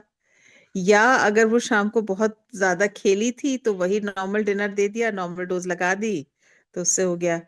तो हर्षी, एक तो आप अगर इसको पूरा सम अप कर ले, और दूसरा अगर आप हमें बताएं कि ग्लूकागॉन कहाँ मिलता है, कौन सा मिलता है, क्या प्राइस है, थोड़ा सा जानकारी दें तो। जैसे कि हमने रीजन हमारे सामने ही है कि बच्चे ने खाना खाया ही नहीं और इंसुलिन ले ली। तो सबसे जरूरी है कि ये बताना कि मील का इंपॉर्टेंस, कि देखो खाना खाना भी जरूरी है। और मैं तो एडवोकेट नहीं करता कि खाना स्किप करा जाए, पर्टिकुलरली बेड टाइम, तो वो तो बहुत जरूरी है। सॉरी, पीछे मेरे घर में बच्चे आए हुए हैं तो थोड़ा सा शोर हो रहा है, I am sorry for that. But saying that, हम क्यों बोलते हैं कि ग्लूकागॉन जरूरी है? देखो, आज के टाइम में हम बीमा, हर कोई जानता है कि इंश्योरेंस क्या है। ग्लूकागॉन को ना एक बीमा समझो, कि आपने एक 900 रुपए देके एक हाइपोग्लाइसीमिया के अगेंस्ट एक बीमा ले लिया, और ग्लूकागॉन लगाते ही अगर बच्चा छोटा है तो आधी डोज जाएगी। आपको शायद ना समझ में आए, एमसीजी 1, एमसीजी 0.5, तो सीधी सी बात है, आधी डोज देनी है अपने बच्चे को। छोटा बच्चा आधी, बड़े बच्चे पूरी। बस इस चीज को आप याद रखिए। और मैं सबको यही बोलूंगा कि सब लोग ग्लूकागॉन अपने घर पे मंगा के जरूर रखें। ये आराम से मिल जाता है, ऐसा कुछ नहीं है। मेरी फार्मेसी में भी अवेलेबल है। अनिल जी कहेंगे तो योग ध्यान में आ जाएगा, वहां पे हम कोशिश करेंगे जितना सस्ते रेट पे आती है, मेरे ख्याल से हम 800 रुपए के आसपास योग ध्यान में दे पाएंगे ग्लूकागॉन। तो आप अनिल जी से कलेक्ट कर सकते हैं। तो कोई, प्लीज इसको एक बीमा की तरह माने अभी ग्लूकागॉन को। लेकिन कभी भी जरूरत पड़े ग्लूकागॉन की तो इंजेक्शन देने के बाद आपको फिर भी हॉस्पिटल लेकर जाना है बच्चे को एक बार। ये नहीं सोचना कि जी ग्लूकागॉन दे दिया तो मैं अब घर बैठूं, नहीं। वर्कअप, फॉलो अप, कारण इन्वेस्टिगेट करो कि क्यों हुआ। हम डर जाते हैं। मेरे को लाइफ में एक ही सिवियर हाइपो हुआ है। मैं क्लास 12th में था, 1999 की बात है ये। और मैं इंजीनियरिंग की तैयारी कर रहा था। मुझे सिर्फ इतना याद है, मैं सुबह 4:30 बजे सोया, और जब मैं शाम को मेरी आंख खुली, आई थिंक 7:30 या 8 बजे का टाइम था रात में, तो मैं एक हॉस्पिटल में था। मुझे बताया गया कि मुझे बहुत सिवियर हाइपो हुआ है। उस टाइम जो इंसुलिन होती थी वो मिक्स इंसुलिन होती थी। तो शायद वही एक रीजन रहा होगा कि मिक्स इंसुलिन की वजह से। और जैसे कि इस बच्चे के साथ हुआ, रात को पढ़ना है, खाना कम खाया, भाई खाना ज्यादा खाएंगे तो नींद आ जाएगी। खाना कम खाया, रात भर पढ़ते रहे, सोए।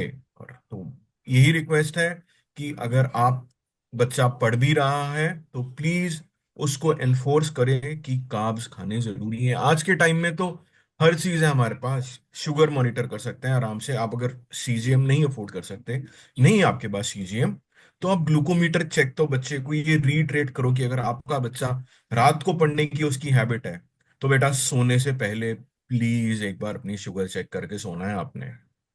ये देखो, मेरा मेरा हाइपो मेरे साथ रहता है, मेरे बेटे के साथ रहता है। एडवोकेट। ये है मेरा।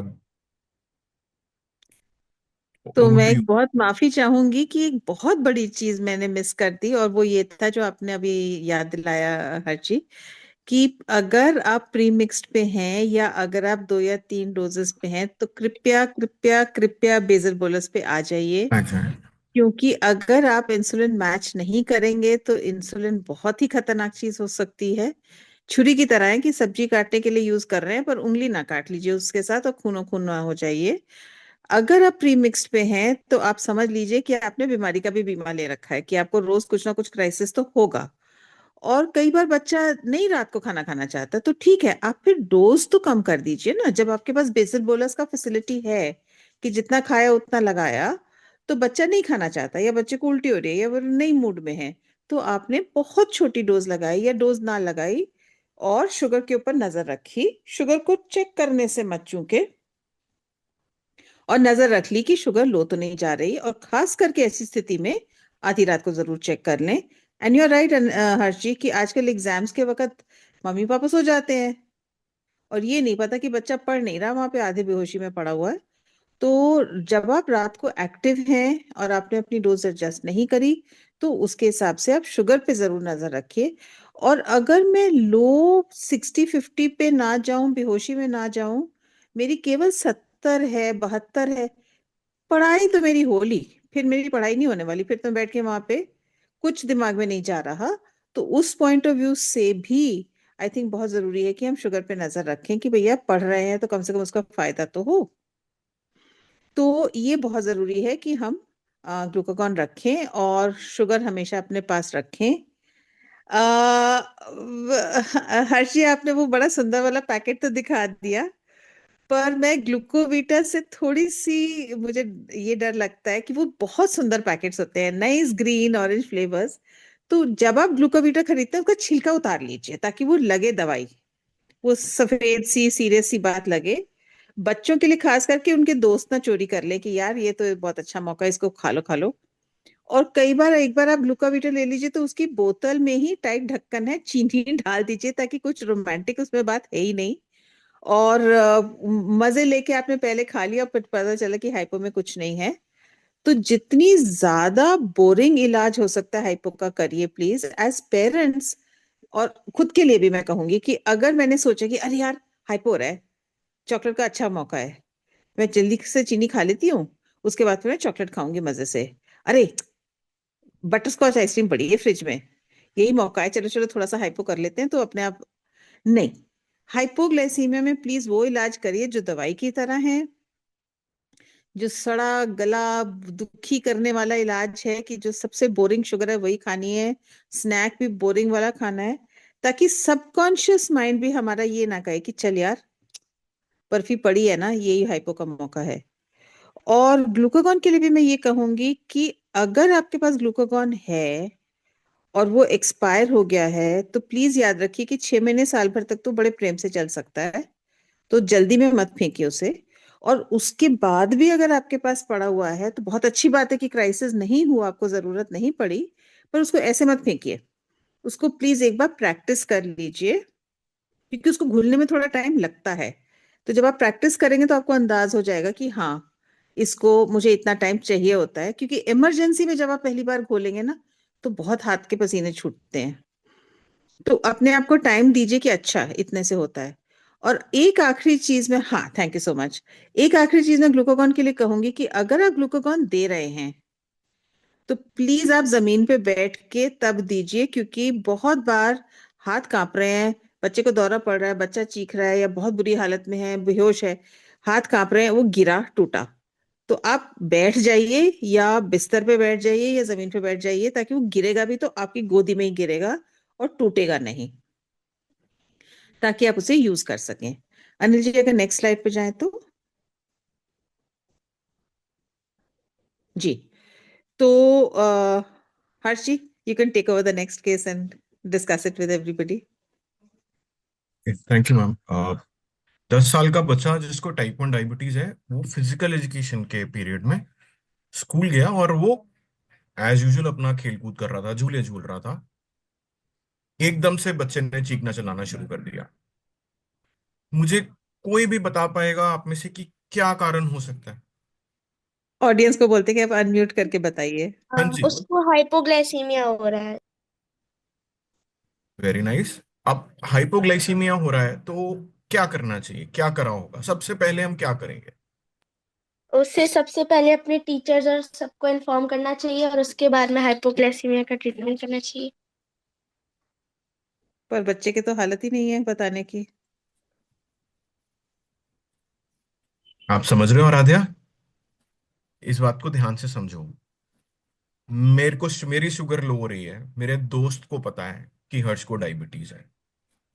उस टाइम मेरे साथ में जो पियर्स हैं उनको भी पता होना चाहिए, मेरे फिजिकल एजुकेशन के टीचर को भी पता होना चाहिए ना कि हर्ष को डायबिटीज है। तो सबसे पहले शुगर चेक करेंगे और वहीं पे on the spot, medical room लेकर नहीं जाना, वहीं पे हम शुगर चेक, वहीं पे हाइपो ट्रीट करेंगे।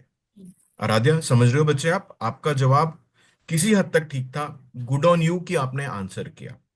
जी। तो और नेक्स्ट स्लाइड। आराध्या ये भी बताइए कि उसके कितने फ्रेंड्स को पता है कि उसको डायबिटीज है। हम्म। मेरी बेस्ट फ्रेंड को पता है, वैसे मेरी पूरी क्लास को पता है कि मुझे डायबिटीज है, पर ट्रीटमेंट मेरी एक ही फ्रेंड को पता है कि कैसे करना। बांट दो ना, सबको बांट दोस्त को दो, मत बताओ। सबको बता दो। मान लो उस दिन वो दोस्त एब्सेंट है, आप क्या करोगे? गॉड फॉरबिड ऐसा हुआ, ठीक है? टीचर्स को, आपके जो, अगर आप स्कूल बस में जाते हो या स्कूल वैन में जाते हो, स्कूल वैन में पता होना चाहिए। आपके मेडिकल रूम में तो पता ही होगा। मैं एक बहुत बहुत बढ़िया एग्जांपल बताता हूँ। कई स्कूल्स ने करना शुरू कर दिया है, हम कोशिश कर कि जनरल पोस्टर लगाए होते हैं उन्होंने अपने हॉलवेज में कि इन इन बच्चों को टाइप 1 डायबिटीज है। क्लासेस में पोस्टर्स लगे होते हैं, जैसे जहां पे बर्थडे का पोस्टर लगा होता है वहीं पे भी मेडिकल उसका भी पोस्टर लगा होता है कि इस बच्चे को ये कंडीशन है। तो प्लीज, अगर आपके स्कूल में नहीं है तो आप अपने स्कूल में एक बहुत बड़ा पोस्टर बनाने की जरूरत नहीं है, इतना सा, एक A4 शीट के साइज जितना हैंड रिटन पोस्टर बना के ले जाओ और अपने क्लासरूम में लगा दो। उसकी फोटो कॉपीज आप परमिशन लेके स्कूल से हॉलवेज में लगा दो, मेडिकल रूम, अपना फिजिकल एजुकेशन जहां पे आपकी होती है वहां पे, ताकि भगवान ना करे जब भी आपको जरूरत पड़े ट्रीटमेंट आपको ऑन द स्पॉट मिले। तो एक बात और है, जो हर्षी ने कहा कि ढिंडोरा पीट दो, मुझे ये लगता है क्लासरूम में जो मैं हमेशा कहती हूँ इंसुलिन लगाओ, कि मैं कितने लोगों के घर में जाके उनको बोल सकती हूँ कि देखिए टाइप 1 डायबिटीज से कुछ आफत नहीं होती। मैं किसी को नहीं जाके बोल सकती। तो मैं पब्लिक अवेयरनेस कैसे बढ़ाऊंगी? वो पूरी सरकार लगी हुई है, बेटी पढ़ाओ बेटी बचाओ, इधर लगाओ उधर पोस्टर लगे, सब कितना असर हुआ भगवान जाने, क्योंकि किसके दिमाग में ये मैं बात घुसाऊं और कितने पैसे लगाऊं इस पे। पर जब मैं खुलेआम सबको बोलती हूँ कि मुझे डायबिटीज है, हाइपो में ये कर देना, क्लास में मैं इंसुलिन लगा लेती हूँ सबके सामने, तो ऑटोमेटिकली पब्लिक अवेयरनेस बढ़ जाती है, क्योंकि मेरे क्लास के सभी बच्चों को वो घर जाके अपने मम्मी पापा से बात करेंगे, आपको पता है मेरी क्लास में आराध्या है ना, उसको डायबिटीज है, वो तो इंसुलिन लगाती है बड़े मजे से। अच्छा, वो पढ़ाई में तो बहुत खराब होगी, वो तो बीमार है। नहीं नहीं, वो तो फर्स्ट भी आ जाती है और वो तो स्पोर्ट्स में भी पार्ट लेती है। तो ऑटोमेटिकली वो अवेयरनेस हो गई। अब क्लास के 30 बच्चों को छोड़ दीजिए, उस स्कूल में 2,500 बच्चे हैं, धीरे धीरे जब वो बात फैलेगी, आपने पोस्टर ना भी लगाया, आपने सबके सामने कोट अनकोट ढिंडोरा पीट दिया, उन सबको अवेयरनेस हो जाएगी कि यार वो तो बच्चे बिल्कुल नॉर्मल है, वो तो पढ़ते भी हैं और पिकनिक पे भी गए थे हमारे साथ। तो उनको फिर हमें अवेयरनेस करने की जरूरत ही नहीं है, फ्री में by one get one free insulin diabetes लगी तो अवेयरनेस फ्री में सबको आपने बांट दी। अब आप बर्थडे के दिन दो दो टॉफियां बांटोगे, कुछ तो पैसे लगेंगे, इसमें तो फ्री में कुछ भी नहीं खर्चा हो रहा। तो आप सबको बताइए कि हाँ शुगर है, मैं लगा लेती हूँ, इंसुलिन लगा लेती हूँ। अरे इंसुलिन लगाती हो, बड़ी हीरो। अरे उससे तो फैल जाएगी, नहीं किसी को नहीं फैलती है, कुछ नहीं होता। तो वो अवेयरनेस हो जाती है।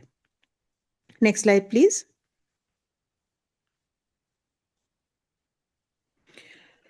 तो अब बच्चे बताएंगे, क्योंकि हमारी पैनल सुपर जानकारी है, तो हम उनसे पूछेंगे ही नहीं कि बच्चे का, इस बच्चे का वजन 25 किलो है, उसको ग्लूकोज तो उन्होंने वहां पे दे दिया उसके दोस्तों ने, अब वो थोड़ा बेहतर फील कर रहा है, 15 मिनट के बाद शुगर चेक करा तो अब वो 65 है। तो अब क्या करना है, किसी ने बताना या हम चूज करें अपने आप? बताओ, नहीं तो फिर हम कॉल करेंगे नेम्स। अरुणा है? जी को बोलेंगे, वो अरुणा जी या हिमानी को बोलेंगे, वो अपने आप से आपको अनम्यूट करने राधिका के लिए बोलेंगे। बताएगी। राधिका क्या करना चाहिए? स्नैक करना चाहिए। 65 में बच्चे? स्नैक करना चाहिए। कोई और जोड़ना चाहेगा इस बात से?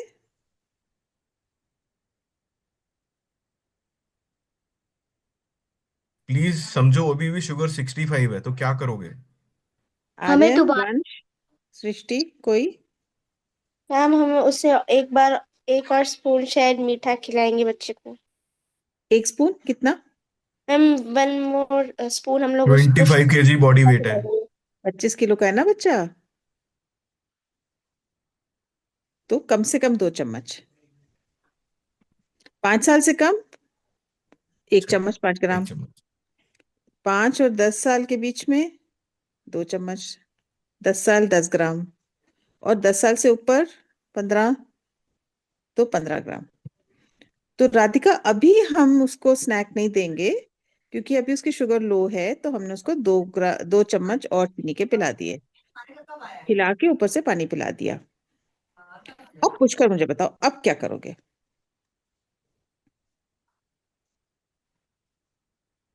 अनम्यूट मैम करो। शुगर चेक करेंगे दोबारा। दोबारा शुगर चेक करेंगे। Very good. और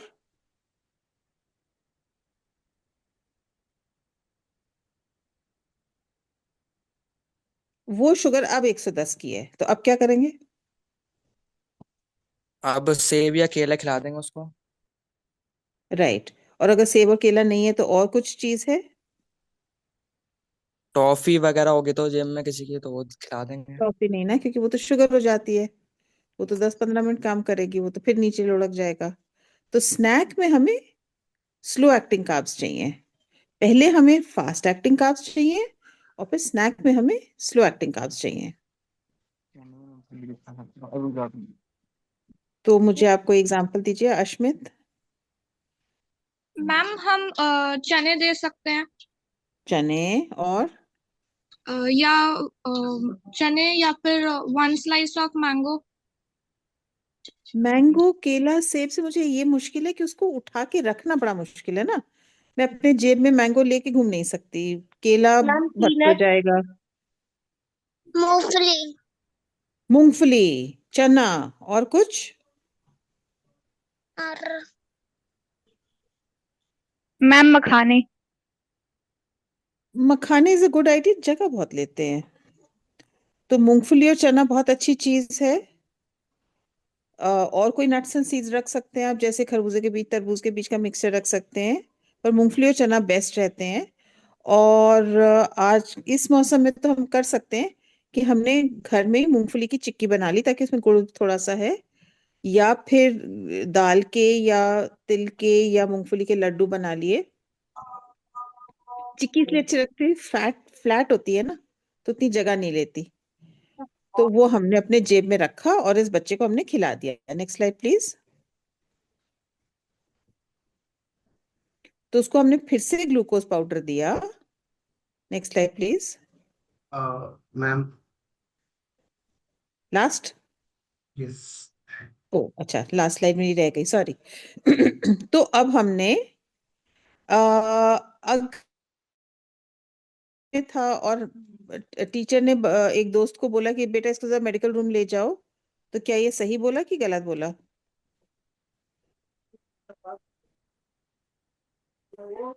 सही। और कोई कुछ कहना चाहेगा? नहीं जी अब मैम तो उसके बताइए, अनम्यूट कर जहरा जी लीजिए। आप जहरा जी आप म्यूट पे हैं, अनम्यूट करके बोलिए।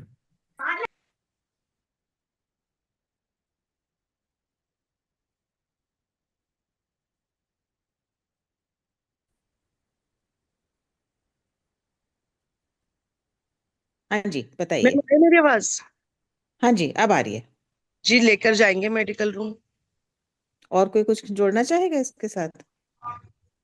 मैम उसको नहीं लेकर जाएंगे क्योंकि अब उसकी शुगर नॉर्मल हो चुकी है। अरे यार हाँ, पर बेस्ट है कि वहीं पे जो भी इलाज करना है करो। और सबसे गलत बात तो होगी कि उसको मेडिकल रूम भेज दिया, तो अकेले तो बिल्कुल ही नहीं भेजना। ठीक है ले जाओ भी थोड़ी सी गलती होगी, क्योंकि बेमतलब उसको घुमाने के चक्कर में मत पड़ो, उसको पहले कुछ खिला तो दो। अब उसको कुछ खिला दिया तो फिर उसको जहां ले जाना है। और हर चीज ने एक बहुत इंपॉर्टेंट स्टेप बोला था कि लास्ट स्टेप हमें क्या करना चाहिए। जो शुगर ठीक हो गई, केला भी खिला दिया, आम भी खिला दिया, चिक्की भी खिला दी, जो भी खिलाना था खिला दिया। अब एक लास्ट स्टेप क्या है? कि हमें पहचान करनी कि हाइपो हुआ क्यों। हुआ क्यों? तो उस बच्चे ने क्या किया था कि टिफिन तो बांट लिया। उसको अपना टिफिन पसंद नहीं था, उसने सबको बांट दिया, खुद खास खाया नहीं। अब खेलने चला गया, और नेचुरली फिर हाइपो तो होना था क्योंकि खेल में ज्यादा एक्टिविटी हो जाती है, और टिफिन था नहीं। तो ये गलती प्लीज मत करिए कि स्कूल में हम बताना नहीं चाहते हैं तो हम इंसुलिन से बचने के लिए हम ऐसे टिफिन भेज देते हैं जिसमें कार्ब ज्यादा ना हो, तो हमें इंसुलिन नहीं लगाने के चक्कर में, या अदरवाइज किसी के दिमाग में सुई बैठ गई है कि लो कार्ब डाइट से अच्छी रहते हैं तो हमने कार्ब्स नहीं दिए। तो ये गलती मत करिएगा। बच्चे को नॉर्मल खाना दीजिए, खुद नॉर्मल खाना खाइए। अब मुझे बताइए मैम, आपके बच्चे को बार बार हाइपो हो रहा है, क्यों हो रहा है? हाँ, आप शुरू से बताइए। बिना इंसुलिन के हाई कार्ब डाइट्स भी खा रही है, सब कुछ ठीक होता है, लेकिन मैं देखती हूँ कि लेकिन इसका वजन कम हो रहा है। मुझे लग रहा है कि हाँ, ये शरीर इसका कम हो रही है।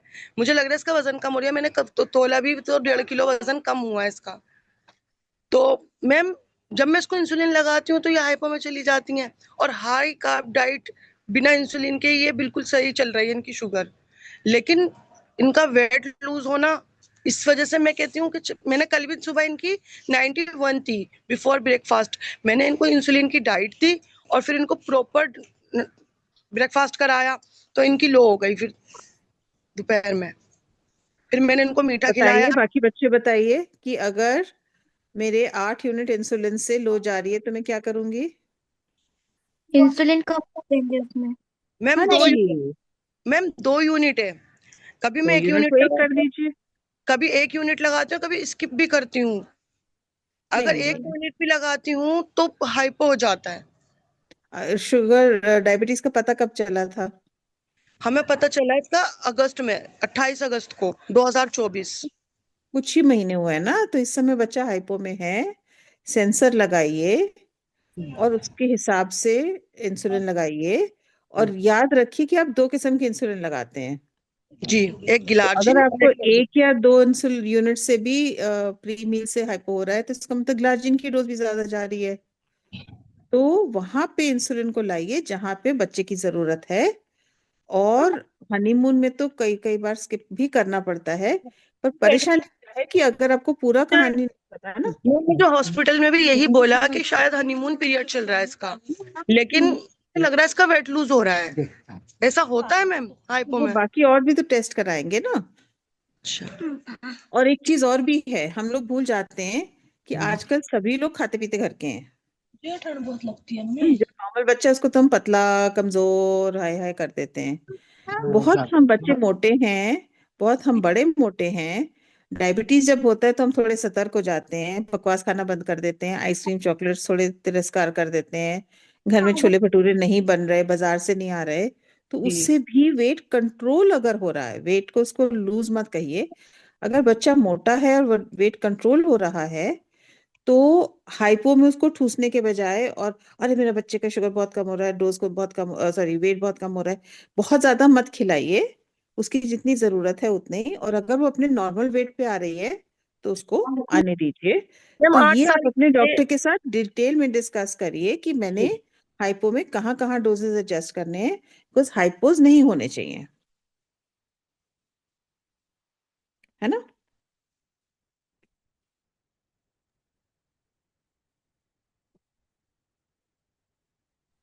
आप अपने आप को अनम्यूट करो ना आवाज नहीं आ पहले। रही है आपकी। मैम ये 20 किलो की हैं और 8 साल की हैं, तो ये एक नॉर्मल है इनका वेट।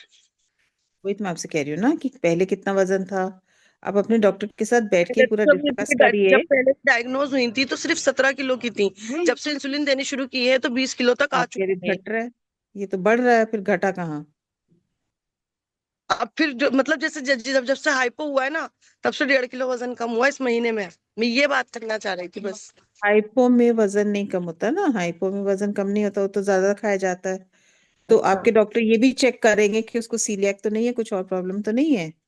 जी। याद है मैंने स्लाइड में लिखा था सीलियाक अगर उसका पहले टेस्ट नहीं हुआ तो ये टाइम है टेस्ट कराने का, वो कि टेस्ट कोई नहीं और हुआ। दिक्कत तो नहीं है। हाँ तो वो कराइए। ठीक है मैम। Thank you ma'am. जी मैम। मैम और कोई आज भी सवाल? काफी बच्चे अभी भी एनपीएच और रेगुलर ले रहे हैं, तो उनके बारे में आप बताएं कि क्योंकि एक इंसिडेंट हमने अपने वाईडी के बच्चे के साथ, जैसे अमृता चाहे तो वो एक बार शेयर करें कि आज वो ग्लार्जिन पे हैं और एनपीएच जब ले रहे थे तो क्या दिक्कतें आई थी उनको, क्या हाइपो में हुआ था उनके साथ। हाँ जी सर। सर जब हम मॉर्निंग में लेती थी, मैं पहले एनपीएच और रेगुलर मिक्स करके लेती थी। तो एनपीएच जो है वो उसमें रिस्क ऑफ हाइपोग्लाइसीमिया बढ़ जाता है। तो उसमें मैं हाइपोग्लाइसीमिया की वजह से ही, एनपीएच की वजह से मैं लो शुगर में 2 साल पहले गिर गई थी।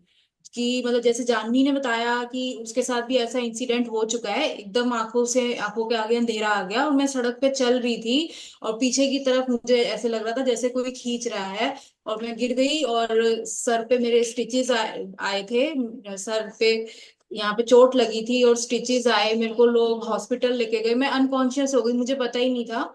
और मुझे लोग हॉस्पिटल लेके गए थे और मैं हॉस्पिटल में एडमिट रही। वहां पे उन्होंने मेरा ना शुगर लेवल टेस्ट करा, तो उस टाइम पे मेरा 33 या 35 के आसपास था। फिर उन्होंने मेरे को पता नहीं उन्होंने क्या किया, मतलब ग्लूकोज खिलाया या क्या, कैसे उन्होंने ग्लूकोज चढ़ाया उन्होंने मुझे, हाँ ड्रिप उस समय उन्होंने। तो बहुत ध्यान रखिए, नहीं बहुत ध्यान रखिए कि जब बच्चा बेहोश है तो ग्लूकोज मत पिलाइए। अगर वो सांस के रास्ते में चले जाएगा तो बच्चा ही नहीं रहेगा। तो जब बच्चा बेहोश है या दौरा पड़ रहा है तो आईवी ग्लूकोज देंगे। और बहुत बार हमें ये बताया जाता है कि देखिए ग्लार्जिन बहुत महंगी है, प्लस बहुत सारे डॉक्टर स्ट्रेसिबा जैसी दवाइयां भी शुरू कर देते हैं जो सच में बहुत महंगी है।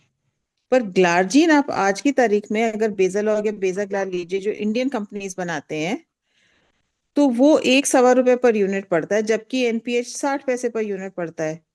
जो महंगी वाली वो 3-3 रुपए की हैं। और ग्लार्जिन अगर आप जन औषधि से लेंगे तो और भी सस्ती पड़ती है। 340 की है मैम। तो 340 की 300 यूनिट्स या 500 यूनिट्स, 300 यूनिट्स। तो 1 रुपया पड़ गई ना। अब ये देखिए कि मुझे याद है आपका जब चोट आई थी तो सीटी स्कैन भी हुआ था। हाँ जी मैम। तो एक दिन का दाखिला, सीटी स्कैन का खर्चा, स्टिचेस का खर्चा करते कराते आपके कम से कम 2 साल की ग्लार्जिन उसमें निकल आती। हाँ जी मैम। एक दिन नहीं, 2 साल की ऑलमोस्ट निकल आती है अगर आप मैथ्स करिए। तो कभी कभी हम ये जो 10 रुपए बचाने के चक्कर में 100 रुपए गंवा देते हैं ना, तो बहुत जरूरी है कि हम इस चक्कर में ना पड़े कि अरे बच्चे को इतनी सुइयां लग रही हैं उसको सुई बचा लो, अरे बच्चे को स्कूल में इंसुलिन मत लगाओ, अरे बच्चे को एनपीएच से काम चला लो क्योंकि एनपीएच सस्ता पड़ता है वो महंगा पड़ता है। नहीं। और कई बार ये भी है कि एनपीएच हमें हॉस्पिटल से मिल रहा है, वो फ्री में मिल रहा है, तो खर्चा क्यों करें। हम भूल जाते हैं कि वो छोटी छोटी चीजों में इतना खर्चा हो सकता है कि वो फ्री इंसुलिन क्या वो सारे खर्चे पूरे कर लेता है। तो उस पैसे को ना बचाएं प्लीज। कहीं से आप सिरिंज को एक बार और यूज कर लीजिए, 50-60 पैसे बचा लीजिए, कहीं पे और बचा लीजिए। पर करते कराते ग्लार्जिन के साथ, सस्ती वाली ग्लार्जिन के साथ आप रेगुलर के साथ काम चला सकते हैं। एनपीएच काफी तंग करता है। हम लोग तकरीबन कोशिश करते हैं कि जब तक बहुत ही हाई तौबा ना हो तो एनपीएच पे ना इस्तेमाल करें। बहुत हाइपोज का डर रहता है, खास करके एनपीएच के साथ रात को जो हाइपोज का डर रहता है वो तो और भी भयंकर है, क्योंकि अभी आप बस स्टॉप पे जा रही थी तो आप गिरी तो किसी ने आपको देख तो लिया, और रात में दौरे पड़े तो पता ही नहीं चलेगा। सब लोग अपने अपने कमरे में सो रहे हैं और सो रहे हैं। और खास करके जब सोते समय हाइपो होता है तो रिस्पॉन्स भी बहुत धीरे आता है, तो बहुत बुरी तरह बैंड बज जाता है। बस तब से ही तो बाद में मेरा ग्लार्जिन स्टार्ट हो गया, और तब से अब तक मैं ग्लार्जिन ही लेती हूँ, उसके बाद तो ऐसा कभी कोई कंडीशन आई ही नहीं है। तो ग्लार्जिन में ना लो रिस्क ऑफ हाइपोग्लाइसीमिया है ही नहीं, बल्कि उसमें हाइपोग्लाइसीमिया का रिस्क ही नहीं है, और शुगर भी मेंटेन रहती है, और बैकग्राउंड है काम। नहीं नहीं नहीं नहीं नहीं नहीं अमृता, नहीं नहीं नहीं नहीं नहीं नहीं। छुरी जो है ना, वो आपकी उंगली काट ही सकती है। आप उसको ध्यान से यूज करोगे तो 100 साल भी नहीं करेगी, पर अगर आप लापरवाही करोगे तो ग्लाजिन के साथ बड़े प्रेम से हाइपोस हो सकते हैं, अगर आप लापरवाही करो तो। और खास करके आप हनीमून में देखोगे, और खास करके जैसे ये कह रही हैं कि अगस्त में डायग्नोसिस हुआ था, तो वो रेगुलर इंसुलिन को कम करते जा रहे हैं और ग्लाजिन को भूल रहे हैं, उससे हाइपोस होंगे। और ग्लाजिन के साथ तो पूरे दिन अच्छे से हाइपोस होंगे, रात में भी हाइपो हो सकते हैं अगर डोज ज्यादा जाए। तो आप बताएं कि अगर किसी को इंटरमिटेंट सीजीएमएस यूज किया है, अरुणा बता सकती हैं, उन्होंने 1-2 बार सेंसर लगाया पर बाकी टाइम सेंसर नहीं अफोर्ड कर सकते, तो उनका एक्सपीरियंस क्या था बेटा?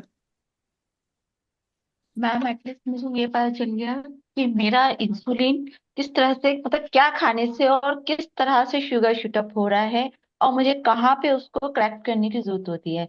तो अगर हम कंटिन्यू से अफोर्ड नहीं कर सकते हैं, तो कम से कम हमें उसे महीने, मतलब 1 महीने में एक बार यूज कर लेना चाहिए। उससे हमें पता चल जाता है हमारा पैटर्न क्या चल रहा है शुगर का, और और 15 दिन बहुत तो हेल्प चलता ही करता है। है। और सबसे बड़ी बात, हाँ जी, 15 दिन तो चलते ही है। और सबसे अच्छी बात है, रात की शुगर की हमें पता चल जाती है।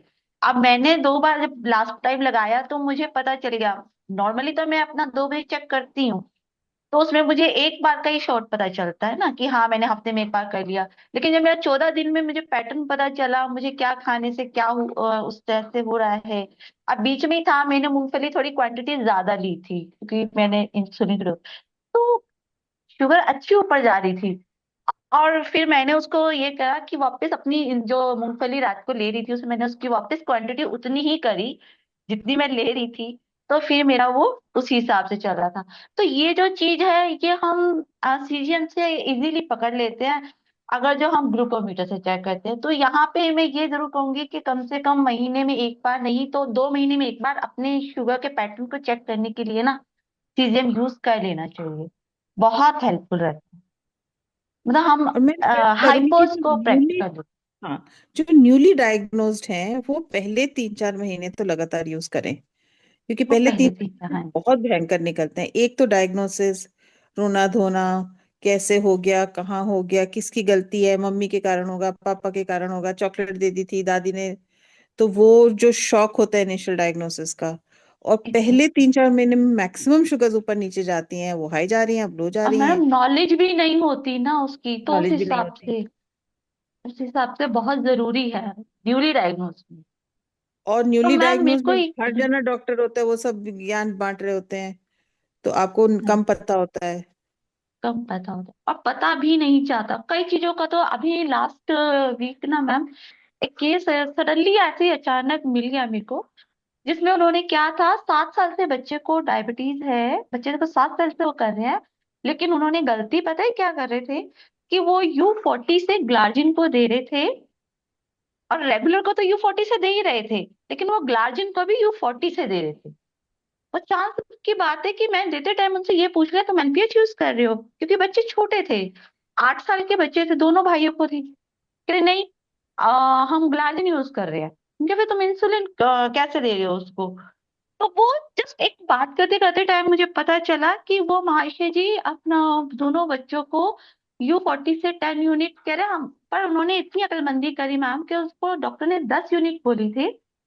और जब उसको 2-3 बार, मतलब स्टार्टिंग में उन्होंने U40 से लगाया और उसको हाइपोज हुआ, तो उन्होंने धीरे धीरे डोज उसकी कम कर दी, और लाते लाते वो 4 यूनिट पे आ गए। 10 तो जा रही अभी थी भी पर वो, वो सोच रहे थे कि 4, हाँ, हाँ। 4 पे जा चले गए। मतलब मैंने उस टाइम गॉड थैंक, मतलब मैंने क्या, तुमने बहुत, मतलब बहुत समझदारी की बात की। फिर मैंने उस टाइम उनको करेक्ट करा। और उसके बाद भी मैंने क्या, अब भी तुम जब लगाओगे कैसे लगाना है, 100 यूनिट को भी तुमने कैसे लेना है, वो अच्छे से समझ लेना, और अगली बार डॉक्टर के पास जरूर जाना इस चीज के लिए। तो मैं तो और इनफैक्ट टच में हूँ, मतलब मैं क्या, कोई गलती मत करना। मैं आपको रिक्वेस्ट सबको करूंगी कि आप जितनी, देखिए, प्रॉब्लम होगा ना तो हमें होगा, डॉक्टर को फर्क नहीं पड़ता। वो तो आपको 5 मिनट देखेंगे, फिर वो अगले मरीज को देख लेंगे, और उनकी जिंदगी तो आराम से चल रही है।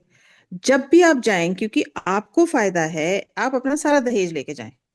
आपने वहां पे हाँ, इंसुलिन निकाल के रखी, उनको सिरिंजेस निकाल के दिए, बोलो मैं ऐसे लगाता हूँ, मैं इधर लगाता हूँ, मैं साइट्स आप उनको चेक करवाइए। जरा साइट्स तो देख लीजिए डॉक्टर, जरा मेरी इंसुलिन तो देख लीजिए ठीक है कि नहीं है, जरा मेरे हाँ सिरिंजेस तो जी। देख लीजिए। जरा मेरा टेक्निक तो देख लीजिए। अब वो डॉक्टर शायद कहें, खास करके सरकारी अस्पतालों में इनके पास इतना टाइम नहीं होता, तो कहेंगे जल्दी करो जल्दी करो जल्दी करो। आप बोलो हाँ ये जल्दी जल्दी जल्दी आप उनको सब कुछ दिखा दीजिए। वो एक छोटी चीज पकड़ में आती है और उससे पूरी जिंदगी बदल सकती है, कि आपके रोज हाइपोज हो रहे हैं, बैंड बज रहा है। कई बार हाइपोस पता नहीं चलते, रात को हाइपो हो रहा है, आप सुबह उठते हो, बच्चा सिर भारी, बच्चे की पढ़ाई के नंबर कम, सब कहते हैं तो बीमार बच्चा है कुछ नहीं। बेचारा बच्चा बीमार नहीं है, हमारी गलती है, हम उसको गलत डोज दे रहे हैं। तो ये सब चीजें आप अपना दहेज साथ लेके जाओ, डॉक्टर को बोलो, वो नहीं भी देखना चाहें कि आप जरा देख लो, साइड्स देख लो प्लीज, इंसुलिन देख लो प्लीज। वो बोलेंगे अरे इतनी बड़ी बबल जा रही है, आप क्या कर रहे हो। उनको आपने दिखा दिया। ये 40-100 बहुत कॉमन है। और हम हमेशा कहते हैं इंसुलिन यूज कर रहे हैं। वो सफेद बालों वाली डॉक्टरनी के पास गए थे, नहीं प्लीज, मेरा मम्मी पापा ने नाम अंजू रखा है ना, प्लीज बोलिए डॉक्टर अंजू के पास गए थे। मैं ग्लार्जीन यूज कर रही हूँ, मैं ह्यूमालॉग यूज कर रही हूँ, मैं एक्ट्रापिड यूज कर रही हूँ, मैं U40 के एक्ट्रापिड यूज कर रही हूँ। तो अगर मैं स्पेसिफिकली जानती हूँ कि मैं क्या यूज कर रही हूँ, तो मेरे को गलतियां कम होंगी। वो नीली वाली यूज कर रही हूँ, वो पीली वाली यूज कर रही हूँ, नहीं, प्लीज नीली पीली मत करिए, ना गोलियों में, ना इंसुलिन में, ना सिरिंजेस में। हमें ये सब पता होगा। इसलिए डॉक्टर जॉसलिन, जिन्होंने बहुत ज्यादा काम किया था डायबिटीज में, उनके नाम से क्लिनिक है बॉस्टन में, वो कहते थे कि जिस डायबिटिक को ज्यादा जानकारी है वो सबसे लंबा जिएगा। The diabetic who knows the most lives the longest. कि आप प्लीज ये छोटी छोटी गलती, अच्छा मरने की भी बात नहीं है कि लिव्स द लॉन्गेस्ट। जब तक हम जी रहे हैं, क्यों दुखी जी रहे हैं कि भाई हाइपोरोज हो रहा है तो दुखी जी रहे हैं। हाइपोरोज हो रहा है तो कभी इधर गिर रहे हैं, कभी वो एक्सीडेंट हो गया, आज हमें सीटी स्कैन करा रहे हैं, आज उधर चोट लग गई। क्यों? क्योंकि सिरिंज गलत थी, या मसल में लगा रहे थे, या गलत तरीके से लगा रहे थे। तो ये छोटी चीजों को पकड़ में, अच्छा ये करने से ये भी नहीं कि हजारों का खर्चा हो रहा है, 0 पैसे में हो रहा है। तो हम ये भी नहीं कह सकते कि हम तो गरीब आदमी, इतना खर्चा कहाँ से करें। अरे भाई, सही इंसुलिन आप लगाओगे तो गरीब हो अमीर हो कुछ भी हो, आपका अच्छे से इलाज चल सकता है, अगर हम ध्यान दे तो। अनिल जी, जी 129 हो गया, वी शुड रैप अप। हाँ मैम, पर लग ही नहीं रहा कि रैप अप करने की जरूरत है, क्योंकि जितने भी ऑडियंस हैं जहाँ अवेलेबल है, बस वो वहीं पर ही स्टक हो चुकी हैं। क्योंकि टॉपिक इम्पोर्टेंट है आज। हिमानी, कल क्या एक मैसेज आया था, किसी बच्चे का फोन आया था मैम, उस कंडीशन में क्या होगा हिमानी आप ही बताओगे जरा क्या हाँ था। जी, एक्चुअली सर मैम कॉल आया बच्चे का कि उन्होंने शाम को शुगर तो मॉनिटर करी, चेक करी, और 300 कुछ आसपास आई, और बच्चे ने डायरेक्ट खाना खा लिया और इंसुलिन नहीं लगाई रेगुलर। बट उन्होंने 2 घंटे बाद जो उनका ग्लार्जिन का टाइम था 9 बजे, उन्होंने वो लगा दी। तो फिर कॉल आया कि मैम अब क्या करें, बच्चे की शुगर तो कंटिन्यूसली बढ़े जा रही है, कंट्रोल नहीं आ रही, मैं क्या करूं। तो फिर मैंने अनिल सर को कॉल किया। तो ऐसी कंडीशन में मैम। उसमें 2-3 चीजें हैं। एक तो मैं आपको इन जनरल रिक्वेस्ट करूंगी, इन जनरल, ये मैं स्पेसिफिक पेशेंट की बात नहीं कर रही हूँ, बच्चे की बात नहीं कर रही हूँ। ग्लार्जिन सुबह सेफर रहता है, रात के हाइपोस कम होते हैं। दूसरी चीज, हमें रात को बहुत करेक्शन नहीं करनी चाहिए। रात को सोने से पहले शुगर 250 थी, इसी करेक्शन दे देते हैं। तो रात को 250-300 से ऊपर हो तो करेक्शन दीजिए, वो भी कंजूसी से दीजिए। और आपका एक्ट्रापिड भूल गया, खाने से पहले लगाया नहीं था। अच्छा, 8 यूनिट डिनर से पहले लगते हैं, अभी भूल गए तो अभी 8 यूनिट लगा देते हैं, नहीं वो गलती प्लीज मत करिए। उस समय आपने डोज को थोड़ा कम करके, क्योंकि खाना निकल चुका है, जो खाना आपने खाया उसकी शुगर बढ़ गई, वो पेशाब से निकल गई, तो खाना तो कट लिया। अब आप केवल करेक्शन डोज दीजिए। पर ये हाँ, शुक्र है कि उनका रात को ग्लाजिन लग रहा था, उनको याद तो आया कि उनको एक्ट्रापिड लगाना था, तो उसी बहाने याद आ गया। पर हाई शुगर्स में भी करेक्शन थोड़ा ध्यान से और सर्कमस्टांसेस को देख के। प्लस उस बच्चे का मैं रात को एक बार 11-12 बजे और एक बार 3-4 बजे भी शुगर चेक कर लूंगी अलार्म लगा के, क्योंकि उस समय दोनों तरफ गड़बड़ हो सकता है। हमने ज्यादा करेक्शन कर लिया तो मुश्किल, और कम किया तो मुश्किल। मैम जिन बच्चों की मॉर्निंग क्लार्जिन लग रही है और फिर भी उन्हें रात को हाइपोज हो रहे हैं, तो उस टाइम पे क्या करना चाहिए? मैम देखिए देखिए देखिए देखिए, आप रेगुलर इंसुलिन लगा रहे हो, हाँ जी। आप खाना 8 बजे रात को खा रहे हो, 7:30 बजे इंसुलिन लगा रहे हो। हाँ जी। एक्टिपिड का, ह्यूम इंसुलिन आर का, ओसुलिन का, जितने भी रेगुलर इंसुलिन हैं, उसका असर 5 से 6 घंटे रहता है, बहुत खींचा हाँ जी। तो मैंने 7:30 बजे या 7 बजे इंसुलिन लगाया, तो उसका असर हो गया खत्म 12-1 बजे तक। 12 बजे के बाद गिल्टी पार्टी ग्लार्जिन ही है। तुम सोचते कल कल लगा हुआ सुबह का तो अभी थोड़ी असर कर रहा होगा, पर वही तो कर रहा है, क्योंकि एक्टिपिड का तो शिफ्ट खत्म हो गया, वो तो गई, वो तो घर गई। अब तो ग्लार्जिन ही ड्यूटी पे है। तो अगर आपको रात को हाइपो हो रहा है तो ग्लार्जिन की डोज को कम करोगे। मॉर्निंग की।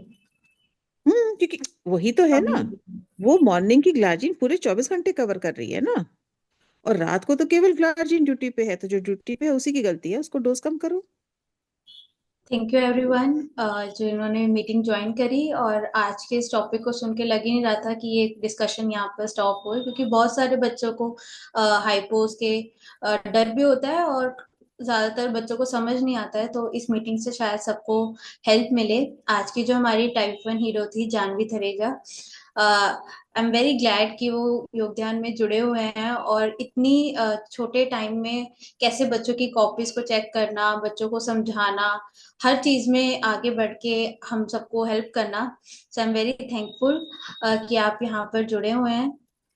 Thank you doctor Anju ma'am का, अंजू विरवानी मैम का, जो हर बार ऐसे जुड़ के, चाहे कैसे भी बच्चों के क्वेश्चंस आते हैं, वो हर तरीके से, हर एंगल से एनालाइज करते हैं मैम। और आज की जो मैम की पीपीटी थी, इतने अच्छे से इंटरेक्ट करना, हर एक पॉइंट को अच्छे से समझाना, और उसके ऊपर जो बच्चे शायद इग्नोर भी कर देते हैं, बट वो सारे पॉइंट्स उसमें कवर थे। सो मैं बहुत थैंक यू करती हूँ मैम का कि वो वाईडीएफ से जुड़े हुए हैं, और ऐसे ही हमें जुड़े रहे और हमारे को करेक्ट और हमारे नॉलेज को अपग्रेड करते रहें। Thank you ma'am.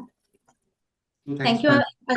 Thank you. आज हमारे पैनलिस्ट में अमृता रूपानी मैम जुड़े हुए थे, जो कि हमारे ऑफिस में भी हमेशा अवेलेबल रहते हैं बच्चों के लिए, और हमेशा एक इंस्पिरेशन के तौर पे हम उनको इंट्रोड्यूस करते हैं वाईडीएफ में। सो आई एम रियली थैंकफुल कि मैम हमारे साथ जुड़े हुए हैं।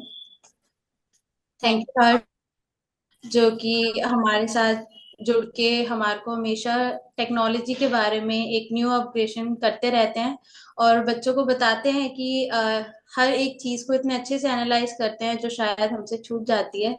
सो थैंक यू सर, ऐसे ही हमारे साथ जुड़े रहने के लिए। थैंक यू अर्ना मैम, जैसे कि जब भी वो कैंप में आते हैं तो हर बच्चे से बात करना, थोड़ा डेप्थ में जाना और एनालाइज करते रहना, उनसे, उनके साथ कनेक्ट रहना। सो मैं बहुत थैंक यू करती हूँ मैम आपका, आप हमारे साथ जुड़े और इस पैनल डिस्कशन को और अच्छा और बेहतरीन बनाया। मैं आप सभी का थैंक यू करती हूँ। Lastly thank you to all YDF kids and Anil sir, जो सारे मीटिंग में जुड़े रहे और आज हमारे साथ बने रहे इस मीटिंग में। Thank you.